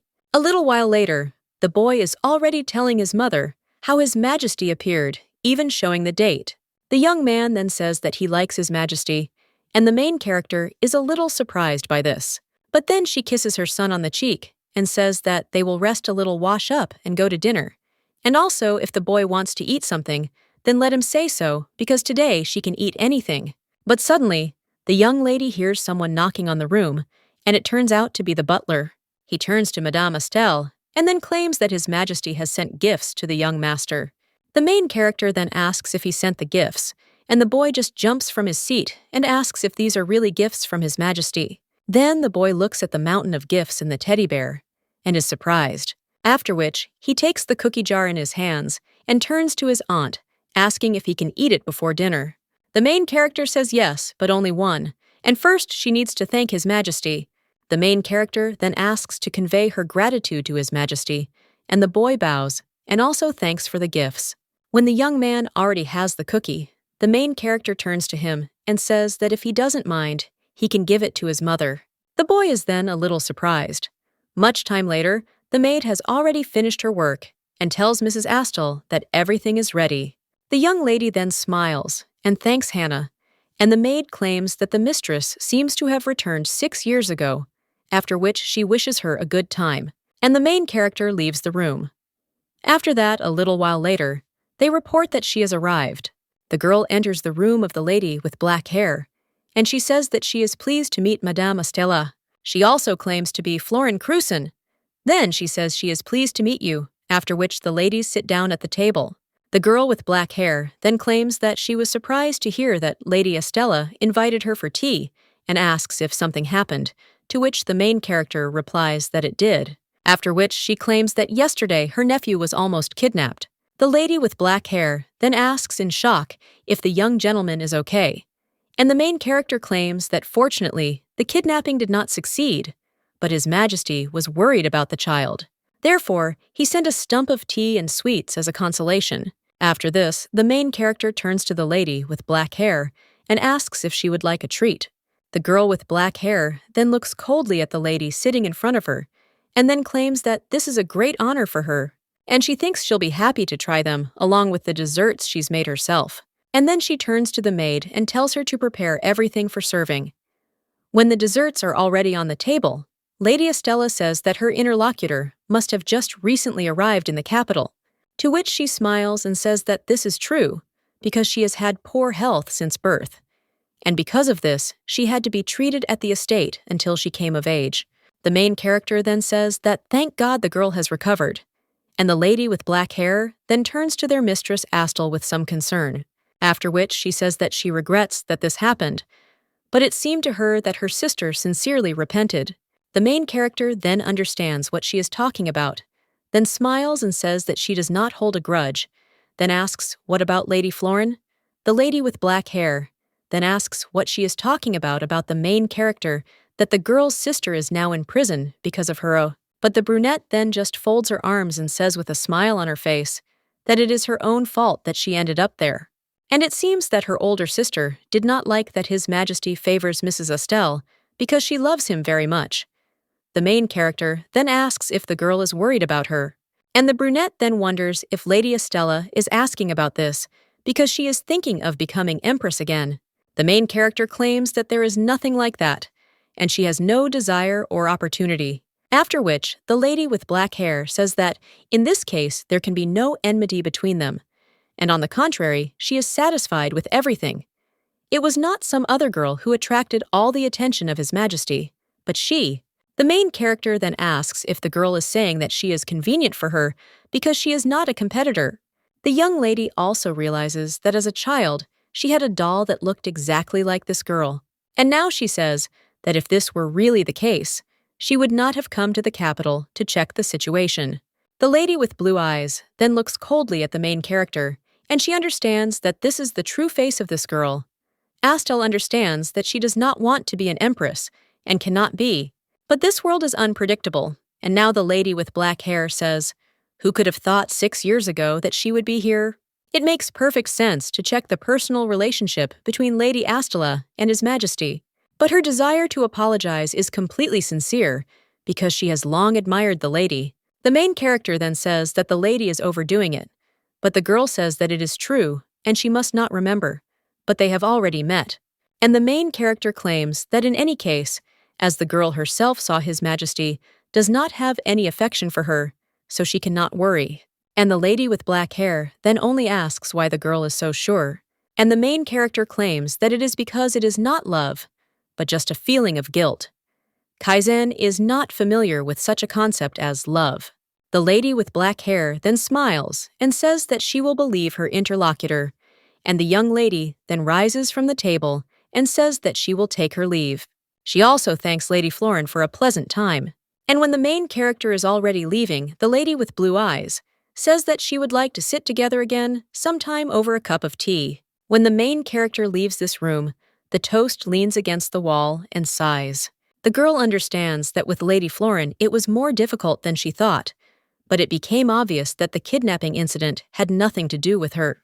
After all, the girl is clearly not capable of creating such a weak trap, and then the criminals can only be one person. Therefore, now knowing the identity of the criminal, the main character must repay him, and to begin with, decides to successfully hold the ball. At this time, the lady with black hair is approached by her aunt and covered with a blanket, and she thanks her aunt and then asks if she learned everything she asked for. The woman then claims that she found out everything she could about the Empress, but found nothing special, and only one thing bothers her a little. This was said by a maid who works in the Marin Castle, and the woman heard it while being near the room of the former Empress, and Theo. Then the boy called the young lady mother, but there was a maid standing outside the door who heard it, and she said that the child called Mrs. Astel Mom. The lady with black hair then asks what's so strange about that, since she also called her auntie Mom when she was a child. And the woman says that that's true too. Then the lady with black hair is about to leave, but when she looks at the table, then she understands that the main character removed lint from the food, and after that, she says that there is nothing wrong with being careful. And then he turns to his aunt and tells her to find out everything about the birth and origin of the child. The boy at this time sits with the maid and the dog, A little while later, the main character is already at the ball and feels the gaze of everyone present who is discussing hers. Some of them whisper and say that this previous empress, the main character, thinks that their tongues are itching to chat about it. But it is understandable because before them appeared the same empress, who divorced and disappeared without a trace for 6 years. Suddenly, someone approaches the young lady and greets her. It turns out to be a girl with black hair, and she tells the lady that it is a great honor to meet her again. The main character tells Lady Florin that she is also happy, and the girl then says that Lady Estella is very beautiful today. And it seems that, thanks to her, some people just can't take their eyes off them. People who hear it immediately turn around and pretend they weren't looking. And the lady with black hair then says that she is taking her leave, and then leaves. And the young lady wonders if the brunette really helped her in this way. After which she goes further along the ballroom and wonders where Kaizen is. The girl looks around, but sees only unfamiliar faces and wonders if the man couldn't be present. However, suddenly, while she's walking, she bumps into someone. This guy asks for goodbye and asks if it is Mrs. Astel. He also apologizes for scaring her. The silver-haired youth claims that his name is Serbel von Eklund and that he is the commander of the Ranberg Knights.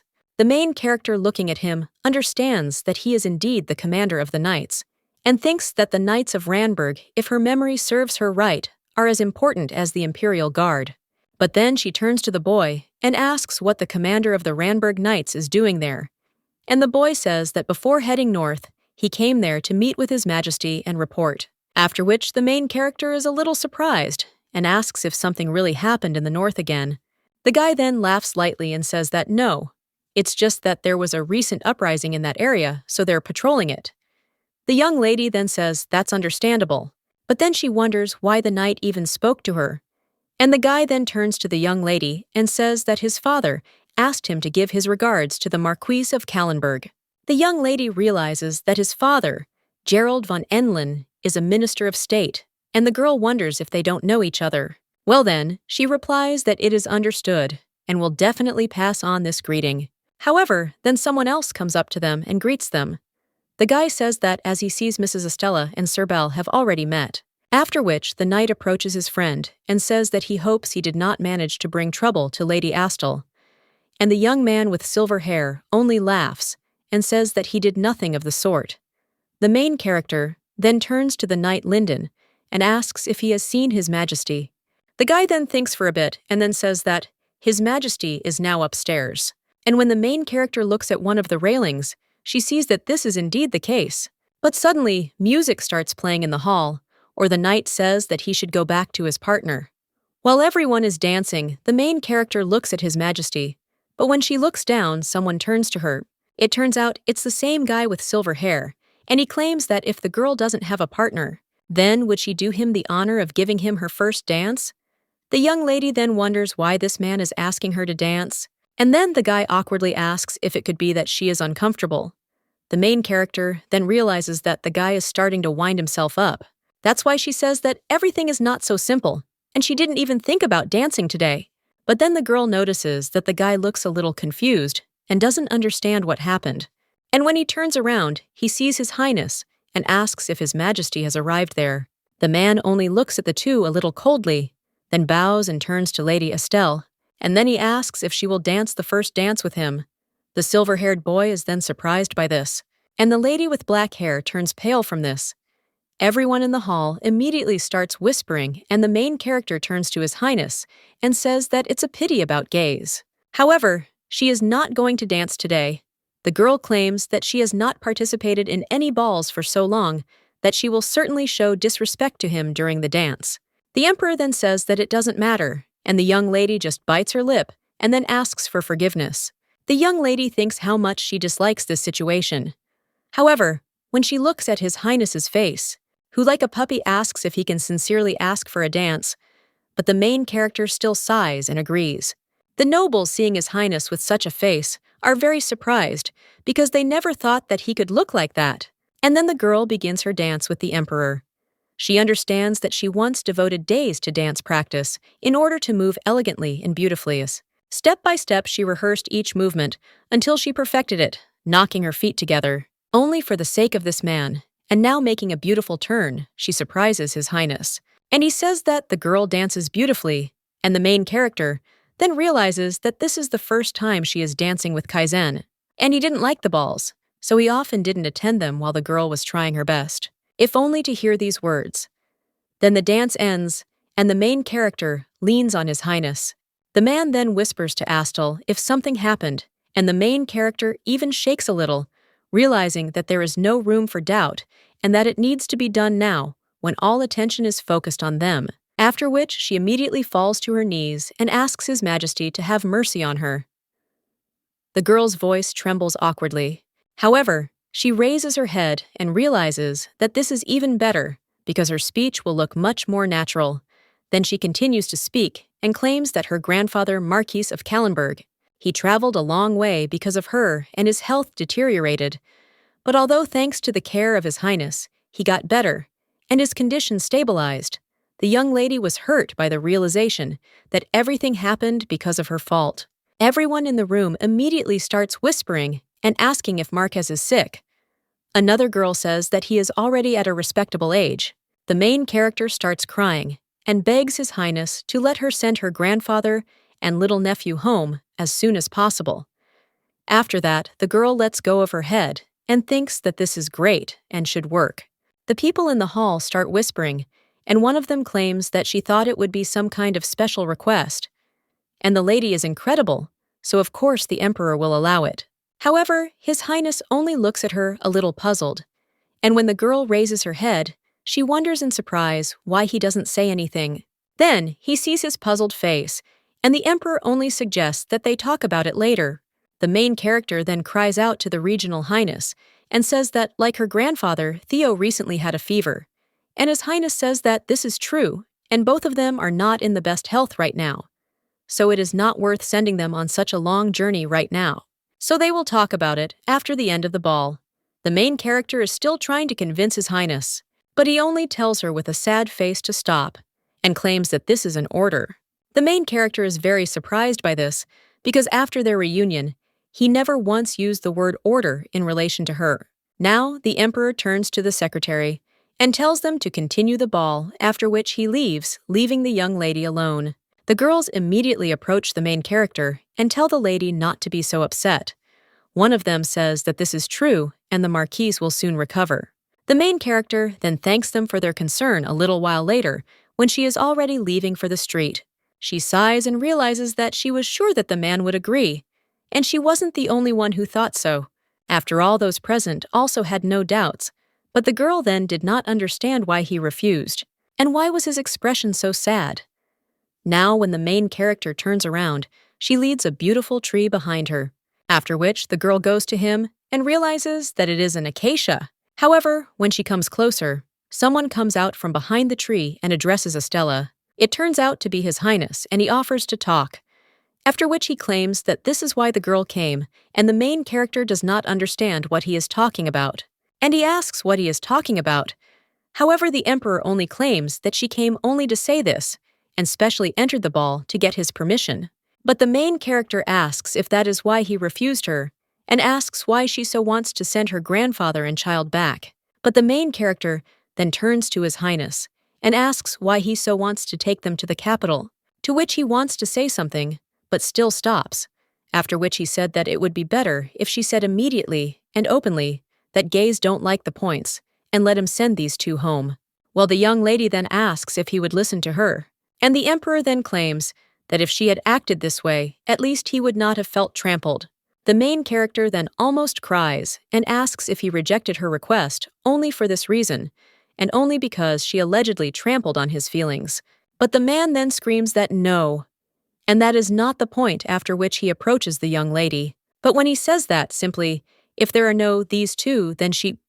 But then he stops, not finishing the phrase, and understands that the girl will leave him again because she will not stay in the capital and will immediately return home. It seemed to him that if this happened, he would never see her again. So now he is asserting that he wanted her to stay by his side, which makes the main character wonder what she just heard. She asks His Highness if he wants her to stay by his side. But then, with tears in his eyes, he says that he doesn't want to go back there again, and especially to be near His Majesty.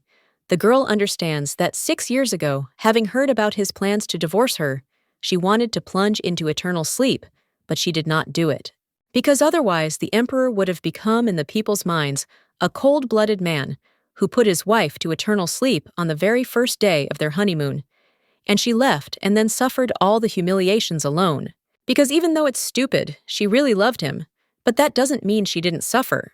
So now the young lady lifts the hem of her dress and tells His Majesty that there are things in this world that cannot be fixed. She then turns around and states that if he has nothing more to say, then she dismisses her young lady, leaving His Highness alone with his thoughts. He remembers the crying face of the young lady and understands that it is different from the one that was at the ball, and he knows how Estella looks when she suffers.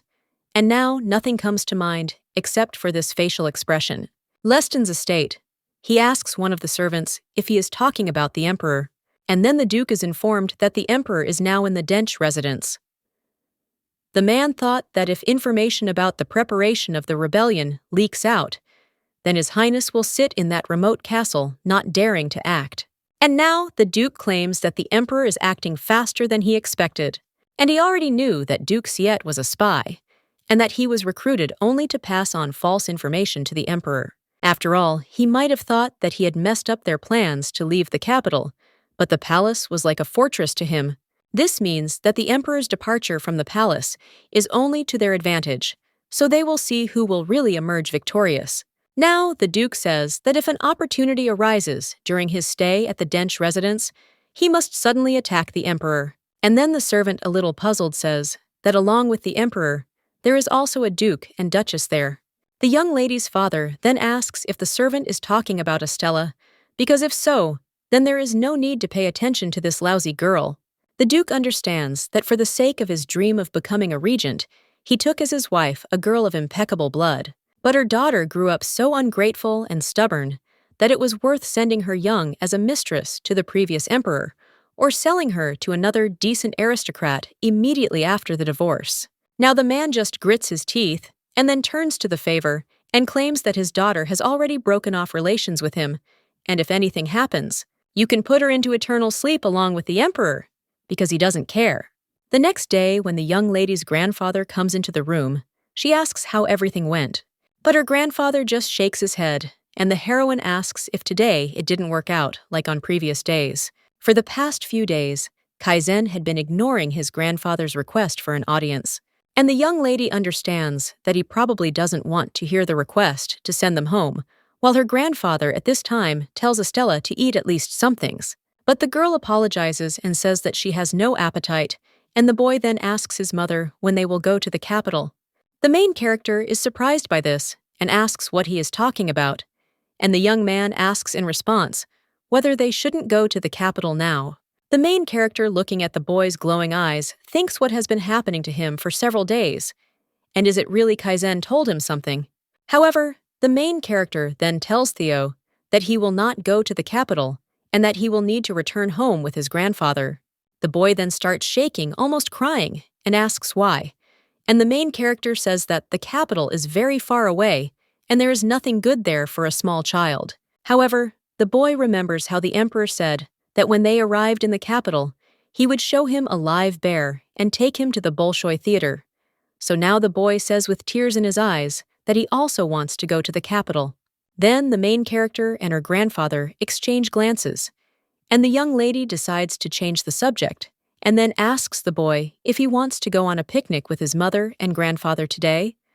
The boy then asks if they will play in the forest, and the main character says yes, after which she asks if the grandfather is against it, and he just nods his head. The young lady then states that she will now prepare the snacks and let the boy and grandfather get ready in the meantime, to which the young man agrees, and then goes to his grandfather. And the main character gets up from the table and thinks that the forest near this area is used as hunting grounds for the emperor, but if she warns them about their walk in advance, then there shouldn't be any problems. And people rarely go there, which means they can stock up on medicinal herbs. After which, the main character turns to one of the servants and asks Togo to tell His Majesty that she asks for permission to take a walk with the child in the nearby forest. To which the servant agrees, and the main character wonders if the emperor would even refuse this. At this time, The emperor's secretary is in his office, tired from work, and when the servant reports the young lady's request, he only asks where she is going. The servant then repeats once again that Madame Estelle would like to receive permission to take a walk in the northern forest. And then the secretary says that His Majesty can't hunt there now. The man with dark red hair wonders if she's going to go on a picnic, and it is precisely because of this girl that he is suffering there now. After the ball, His Majesty worked without a break, and that was why it was so hard for him. And today the emperor was again in a depressed state, so the secretary consoled him and eventually sent him out into the street. Well, now he understands that he is not going to push these two together, and if this continues, then His Majesty's feelings will only get stronger, because there is nothing stronger than the desire to get what does not belong to one. However, then the young man with dark red hair thinks that he can better give them a chance to talk, after which he tells the servant to give it to the young lady, that he gives permission for a picnic, but let him not say that His Highness is there. When a servant comes to the young lady with the news that she has been allowed to go into the forest, she and her son rejoice. After that, they are all together on the street, and the main character says, "What a nice day it is today." The boy then notices one of the frogs and runs after it. The grandfather, seeing the boy running away, tells him not to run far, to which the boy agrees. After which the man sits down next to the young lady and says that the boy's endurance is growing day by day. And the main character tells her grandfather not to overdo it. And the man then asks if anything else happened on the spot, and if maybe she saw someone she knew. The girl then says that no, and the political circle has changed a lot. The young lady understands that, although there was one event and she met the commander of the Ranberg Knights, after which the main character says that his name was supposedly Sirbel von Eklund, and her grandfather, when he hears this, noticeably tenses up. The young lady claims that she remembers him asking to convey greetings from his father. And then the grandfather, with a shaking voice, asks if his granddaughter means Gerald Eklund. The young lady then replies that yes, and now he serves as a minister, to which the young lady's grandfather is even more surprised and asks if Gerald has become a minister. However, he then realizes that he is overreacting and tries to correct the situation, after which he says that it is understandable and claims that they once communicated, but not for very long, and also that this guy was his lieutenant. The main character understands that her grandfather is clearly not telling her everything, and then turns to him, but at the same moment, Theo turns to him and calls his grandfather, after which he gets up and says that he will go. But then he still turns to his granddaughter, a little awkwardly, and says that she wanted to save up herbs, after which he claims that he will look after Theo, and she can search. And the main character agrees. A little while later, a downpour begins, and the emperor is in a tent. The knight informs His Majesty that it looks like the rain will be heavy, and then the emperor looks at the guy and says that nothing can be done, so they go back. However, then the emperor notices something moving in the bushes, and realizes that judging by the sound, it is definitely not an animal, after which he reaches for his bow. And a second later, he already pulls the bowstring, but when the knight turns to His Majesty, he seems to ask what he is doing here. Then he just shows the knight to be quieter, after which he aims at the bushes. However, when he is about to let him go, he sees that Estella was in the bushes, and is a little surprised, after which he immediately runs out with his cape and asks what the girl is doing there. He immediately covers the young lady, and she asks what His Highness is doing there, but he claims that he has been hunting there all day. The young lady then asks who gave them permission to have a picnic, and His Highness asks what picnic she is talking about. And at that moment, the two realize that it was the secretary. However, the main character understands that now is not the time to think about it, after which she turns to the emperor and says that she needs to find Theo and her grandfather. And she briefly went into the forest, after which she got lost, but the two of them don't even have anywhere to hide from the rain. The emperor, hearing this, immediately cries out to his knights to find them immediately, but they then tell His Majesty that they cannot leave him with his mistress. However, His Highness then tells them to do so immediately, after which the knights mount their horses and set off on their journey. The main character then screams for them to wait, because she will go with them. However, His Highness says that she will not go, because this forest is much more confusing than it looks at first glance, and she will get lost again. However, when the main character wants to object, then His Highness tells her to listen to him, and the young lady becomes angry. She turns to the emperor and says that he himself never listens to what she says. However, the girl immediately closes her mouth and realizes that it just came out. His Highness then just keeps silent and then apologizes and tells Estella that he was wrong. The guy also claims that at the ball, he behaved like an egoist and wanted to apologize right away, but did not have the courage to look her in the eyes. The main character then looks at the emperor's pained face, but then claims that he has nothing to apologize for. After all, His Majesty, the emperor, is the ruler of this empire, and everything must go according to his will. The man then says that he didn't apologize in order to hear this in response, and asks the main character what he wanted to hear then. After all, how can she trust him when in the morning he refused an audience and now suddenly apologizes? However, His Highness then wants to scream something, but suddenly stops, because he understands that this will not make things better, after which he says that it is true and he was just being useless. The guy then apologizes to Astel and says that if it is not too late, he is ready to let them go home. The main character then asks if he is lying, and His Highness just nods his head, and the main character thanks him, after which, with a smile on her face, she realizes that she can send Theo home. However, suddenly, His Highness notices someone moving in the bushes, after which he immediately grabs the young lady and addresses her.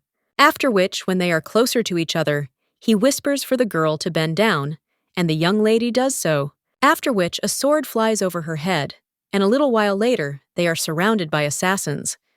The main character understands that this is an attempt on the life of the emperor, and His Highness merely extends his hand and tells the young lady to stand behind him. The mercenaries then come closer and closer, and one of them orders to finish off His Highness. While the emperor tries to fight them off, the main character just stands behind, worried. And when the emperor has almost finished off the last mercenary, he breathes heavily because he had to deal with so many people. Well, when he turns to the young lady and asks if she is okay, to see that another mercenary is heading towards her from behind, and when the girl turns around, it is already too late. She immediately falls to her knees, but when she looks up, she sees that His Highness has protected her. However, now he too has been wounded, and when His Highness tries to take the assassin's sword away, he only drives the sword deeper into the wound. The young lady realizes that she needs to do something, after which she sees a dagger behind her and reaches for it. At the same moment, she approaches the mercenary and wounds him, but His Majesty is already falling to the ground. He tries to hold his frame so as not to lose consciousness from blood loss. The young lady immediately asks if he is okay, and the man just clenches his teeth in pain. The young lady then says that his wound is serious, but the emperor just puts his hand in front of her face and says that everything is fine, so she shouldn't pay attention. The main character then becomes even more worried and wonders why this happened. She turns away and looks at the mercenaries, and then realizes that obviously most of the forces capable of starting a rebellion have been destroyed.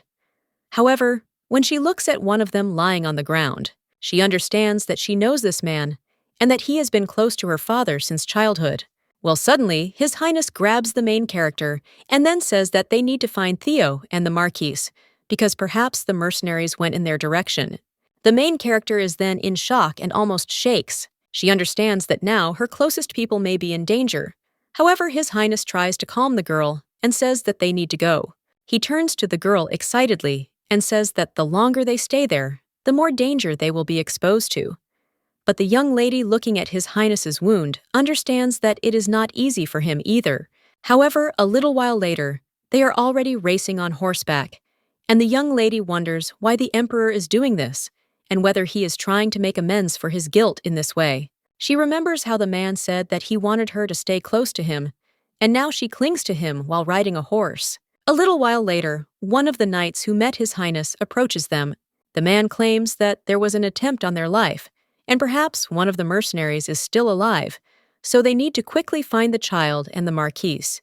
The knight claims that they have found them, and that these two are under guard, after which he says that he will take His Highness to them. And a little while later, they are already approaching the grandfather and the boy. The main character immediately jumps off her horse and heads towards these two, after which she hugs the boy and asks if he is okay, and also turns to the grandfather and asks how he is. The young man only cries and says that bad people came, and the knight tells His Highness that mercenaries also came there, but thank God they got there in time. The emperor only breathes heavily and then approaches the boy, and he gets down on one knee next to him, and then asks if he is okay. The young man, then with tears in his eyes, says that he is, but he is very worried about His Majesty's wound. The emperor puts his hand on the boy's cheek and says that he will survive, so the young man should not worry. However, then he sees a red liquid from his glove left on the child's cheek. But His Highness doesn't have time to do anything before everything starts to swim before his eyes, and he loses strength. The main character, seeing this, asks His Majesty if everything is okay, and he says that it is nothing serious, and let them give him a second. But then he gets worse and worse, and the next minute he falls to the floor. The knights immediately run up to His Majesty, and a little while later, they are already in the estate and shouting to call a doctor quickly. The secretary immediately goes to His Majesty and asks what the hell is going on there. The boy, seeing how His Majesty is carrying him, gets very excited, and then cries out that he will also go with him. But the main character says that he cannot, after which she gives the boy to the grandfather and tells him to take him to the bedroom, believing that the boy is very scared. So let the grandfather give him a sedative, after which the man does just that, and the main character just watches as the grandfather carries the young man away. After which she immediately bends over and thinks how tired she is. That same evening, Theo sleeps with his dog, while the main character sits at the table. Then her grandfather comes up to her and asks if she is okay, because the young lady has turned completely pale. The young lady then says that she is not okay at all, and that Kaizen suffered so much because of her, but grandfather says that it is not her fault, and the main character just shakes her head and claims that she finally had a chance to send the two of them home, but in the end, it didn't work out, because all the people who are somehow connected with today's events will have to participate in the investigation in the capital, and they had worked so hard to get a chance to leave. The man then tries to calm his granddaughter and says that he will probably have another way, so she shouldn't worry so much. Well, that's much more important. That her father might be involved in what happened, and the main game does not say that most likely this is the case. And she is even sure of this because among the mercenaries she recognized one person. And then the grandfather turns to the young lady and whispers, asking if the mercenaries sent by her father tried to put even them into eternal sleep. And the young lady then replies that it is because her father hardly cares about her life. She thinks what will happen if everyone finds out who is behind this, because then most likely she will not escape execution, but now she is not afraid of death. And then she takes her grandfather's hand and says that she is glad that Theo is listed as Kalenberg's child. The girl assumed that such a day might come one day, and after arming her mother into a crippled sleep, the Kalenberg and Leston families openly broke off relations. So even if someone from Leston turns out to be a traitor, Theo and grandfather's lives are not in danger. So now the young lady says that if something happens, let grandpa take care of Theo. However, the man then asks her not to say so because everything will be fine. He claims that this is not the first time the young lady's father has acted strangely, but since he is still alive and well, it means he did not leave evidence indicating his involvement. And this time, everything will be the same, because her father must have figured it out completely. But the main character then only hugs the girl and asks if it will really be like that. The man says that, of course, because he is a very smart man. The main character at this time thinks that Kaizen is on the verge of falling into eternal sleep because of his attempt to save her. And she, even knowing the instigator, simply hides information about the crime, so the girl thinks whether it would be better to tell about her father's actions and beg for forgiveness, after which she also thinks about what to do. But suddenly, they hear someone knocking on the door, and the young lady's grandfather then gets up and asks what happened. The maid then looks in the door and addresses the Marquis and Madame Estelle. Well, when she just wants to say that His Majesty has arrived, the Emperor is already at the door. The main character asks why His Majesty has come, and he just goes up to Estelle and asks if she's hurt and if Theo is okay. The main character then says that His Majesty should calm down, because everything is over and he needs to rest now. The man is then in a stupor, and after a bit of silence, he says that it is clear and thank God she is okay. However, at this time, the secretary also runs into the room and shouts to His Majesty that it is still too early to get up. However, the Emperor hits him in the face. The secretary is surprised, but the Emperor continues to beat him, after which he tells the secretary to make a formal apology. After all, he knew that it was easy to get lost in that forest, and that he was hunting there, And today, his hasty decision, made without his approval, almost cost several lives. So let him not make such mistakes again. The main character understands that. Because Belian gave permission for the picnic, they ended up there. The emperor now asks for forgiveness for the mess, and says that he has made sure that the girl is safe, so he will take his leave. The young lady tells His Majesty that he needs rest, and the man then just leaves. The main character then turns to the secretary and asks if he needs help, but he only raises his hand and says that everything is fine. And he doesn't need help, after which he gets up and bows, and then claims that a little later he will come to apologize properly. A little while later, His Highness is already waiting for the secretary on the street, and then he approaches. But he claims that the identities of all the mercenaries were established, but the emperor then tells the secretary to hush up the matter, and no one should know anything about this. The guy then does not ask unnecessary questions, although he really wants to, and tells His Majesty that he listens and obeys. The main character understands that when Kaizen got better, they all went to the capital as witnesses for the investigation. The journey took 10 days, which they traveled without stopping, and under the strictest protection. And finally, they arrived in the capital. Now they get out of the carriage, and after that, they are greeted by one of the servants. He claims that during their stay in the capital, the guests will live in this mansion, and when the main character enters it, she is surprised. She says that this is a bit too much, and the grandfather agrees with hers. At this time, the boy notices something, and after that starts running there. The young lady then turns to Theo and asks where he is. But one of the servants of the video boy asks if he is Mr. Theo, because if so, then His Majesty the Emperor has prepared a gift. The boy then asks with a smile on his face if this is a gift from His Majesty.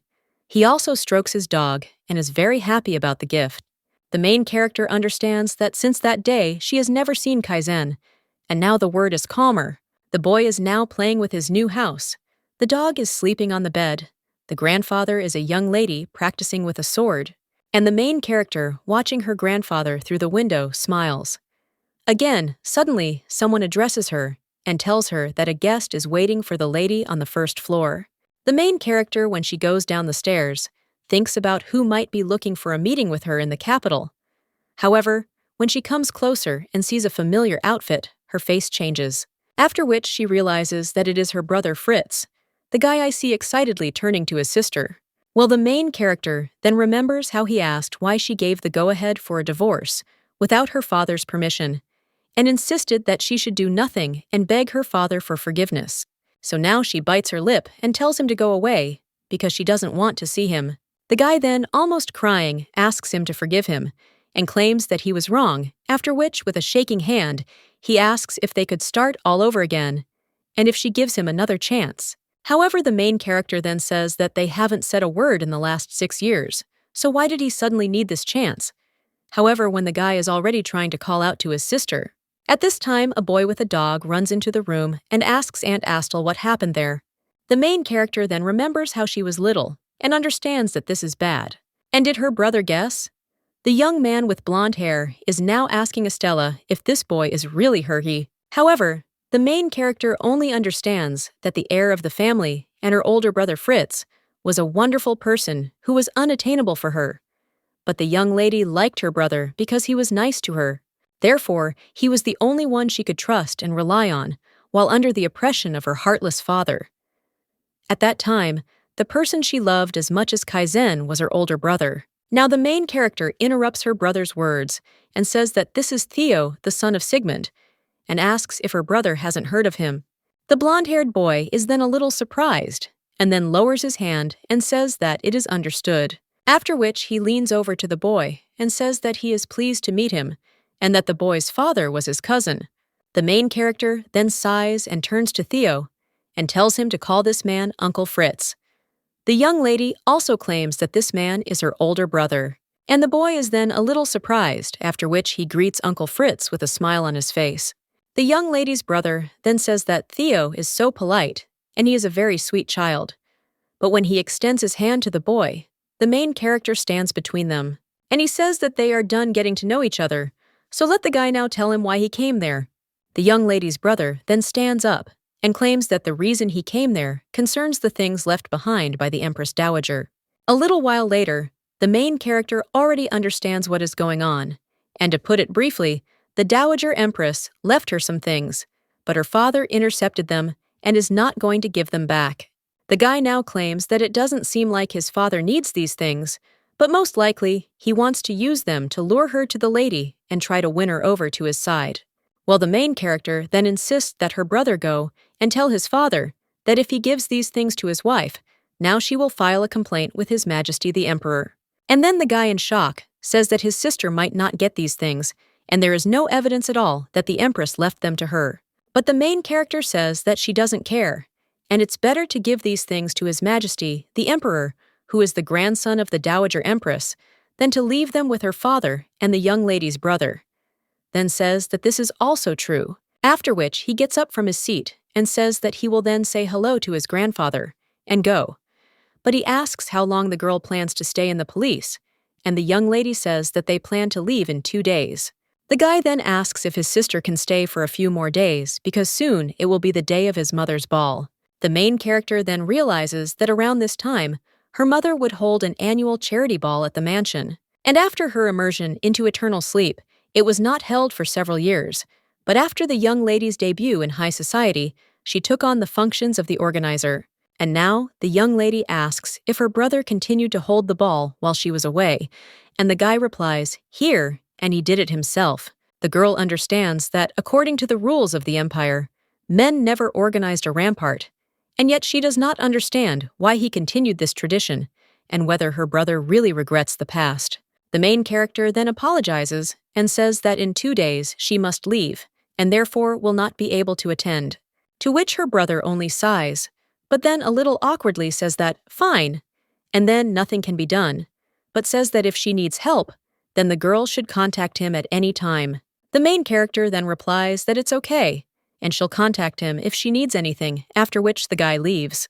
Well, and finally, she turns around with a warm smile and thanks her sister, after which the main character finally closes the door. At this time, the aristocrats are sitting at the table, and then they are informed that His Majesty the Emperor is entering. When Kaizen enters the room and sits down at his place, a man with yellow hair immediately approaches him.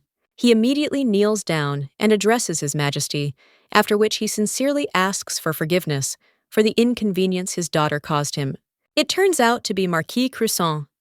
He claims that the girl has been a troublemaker in their family since childhood, and then the Emperor remembers how the girl tried in every way to get close to him, and then also insulted Estella. The Emperor only looks coldly at the man, and he understands that as soon as the girl was away from him, it was as if she had fallen off the step, and now it is obvious that this is a huge problem. But she is just a replacement anyway, and it is even a little funny. Now the Emperor says that this explains everything, after which he claims that, according to the laws of the Imperial Palace, Lady Marian dared to unfairly accuse the Emperor's guest, will be sent to a monastery on the island. Marquis is a little surprised by such words, and then immediately bows his head even lower and thanks His Majesty the Emperor for his mercy. His Highness then realizes that he was lucky, and the maid who was ordered to kidnap the child fell into eternal sleep without revealing the identity of the customer. And in the end, due to the lack of evidence, it was impossible to give a proper punishment. Even if it was done to cover up the crime, they succeeded. However, the problem is that Lady Marian is the daughter of Croissant, and the Marquis is an important person among the up-and-coming aristocrats, and naturally, if you remove this important part, then everything else can simply fall apart, and they are just a disorderly herd. Now the secretary turns to His Majesty and says that he needs to go to the Great Hall to voice his last will, to which the Emperor agrees. He understands that he was hasty when he received the will, and he said that the southern territories should be returned unconditionally because the aristocrats cannot be allowed to get them. Now those close to the Emperor are asking if it is not strange, because 2 months have already passed since the day the Dowager Empress was plunged into eternal sleep. But until this moment, no one spoke about the right to the property of the South. The knight then asked for forgiveness, but claimed that they still had not found the Duchess, and a little while later, someone was already screaming that he had brought the Duchess. The man understands that if the empire were in a more stable position, and if the lands received by the girl were not in such a deplorable state, then perhaps she would not have had to go through all these events, because she could have lived happily if she had not been connected to him. The main character at this time goes to the grave of the Dowager Empress. She lays flowers and prays, after which she realizes in her mind that she brought her favorite white acacias. She also apologizes for coming to visit her so late. Well, suddenly, someone addresses the young lady. It turns out to be the High Priestess, and the main character immediately approaches her and claims that she is glad to see her. The woman then almost cries and says how many difficulties the young lady had to overcome during this time. The girl only smiles bitterly in response to this, and the High Priestess says that Her Majesty the Dowager Empress was so worried about her, and before she fell asleep, she asked to convey her words. The woman claimed that the southern lands were originally hers, but she had never ruled them on her own in her life, and at the end of her life, she wanted to use them for Estella. The main character then says that these were her last words, and the woman replies that, yes, because Her Majesty also married into the imperial family at an early age, after which she turns to Mrs. Astle and says that she is an intelligent person, and she is sure that the girl will use the lands she has received wisely. The woman also suggests going in because the power of attorney for inheritance is being processed there, and the main character agrees, and then goes in. All the people begin to look at her, but the young lady only goes to her place and looks at His Majesty. The man claims that from this moment on, they will begin to formalize powers of attorney, according to the will left by the Dowager Empress. After which the Duchess is given a paper and told to sign it. The girl takes the pen in her hands and realizes that it took her so long to get there, and in fact all she needs to do to pass on the inheritance is to sign a document stating that all rights to the lands will be transferred to Emperor Kaizen. After the girl does this, the servant takes this paper to another man, and he asks if the Duchess will really give it up, all rights to the land to His Majesty without any conditions, and the young lady wants to say that she will give it up, but she stops mid-sentence.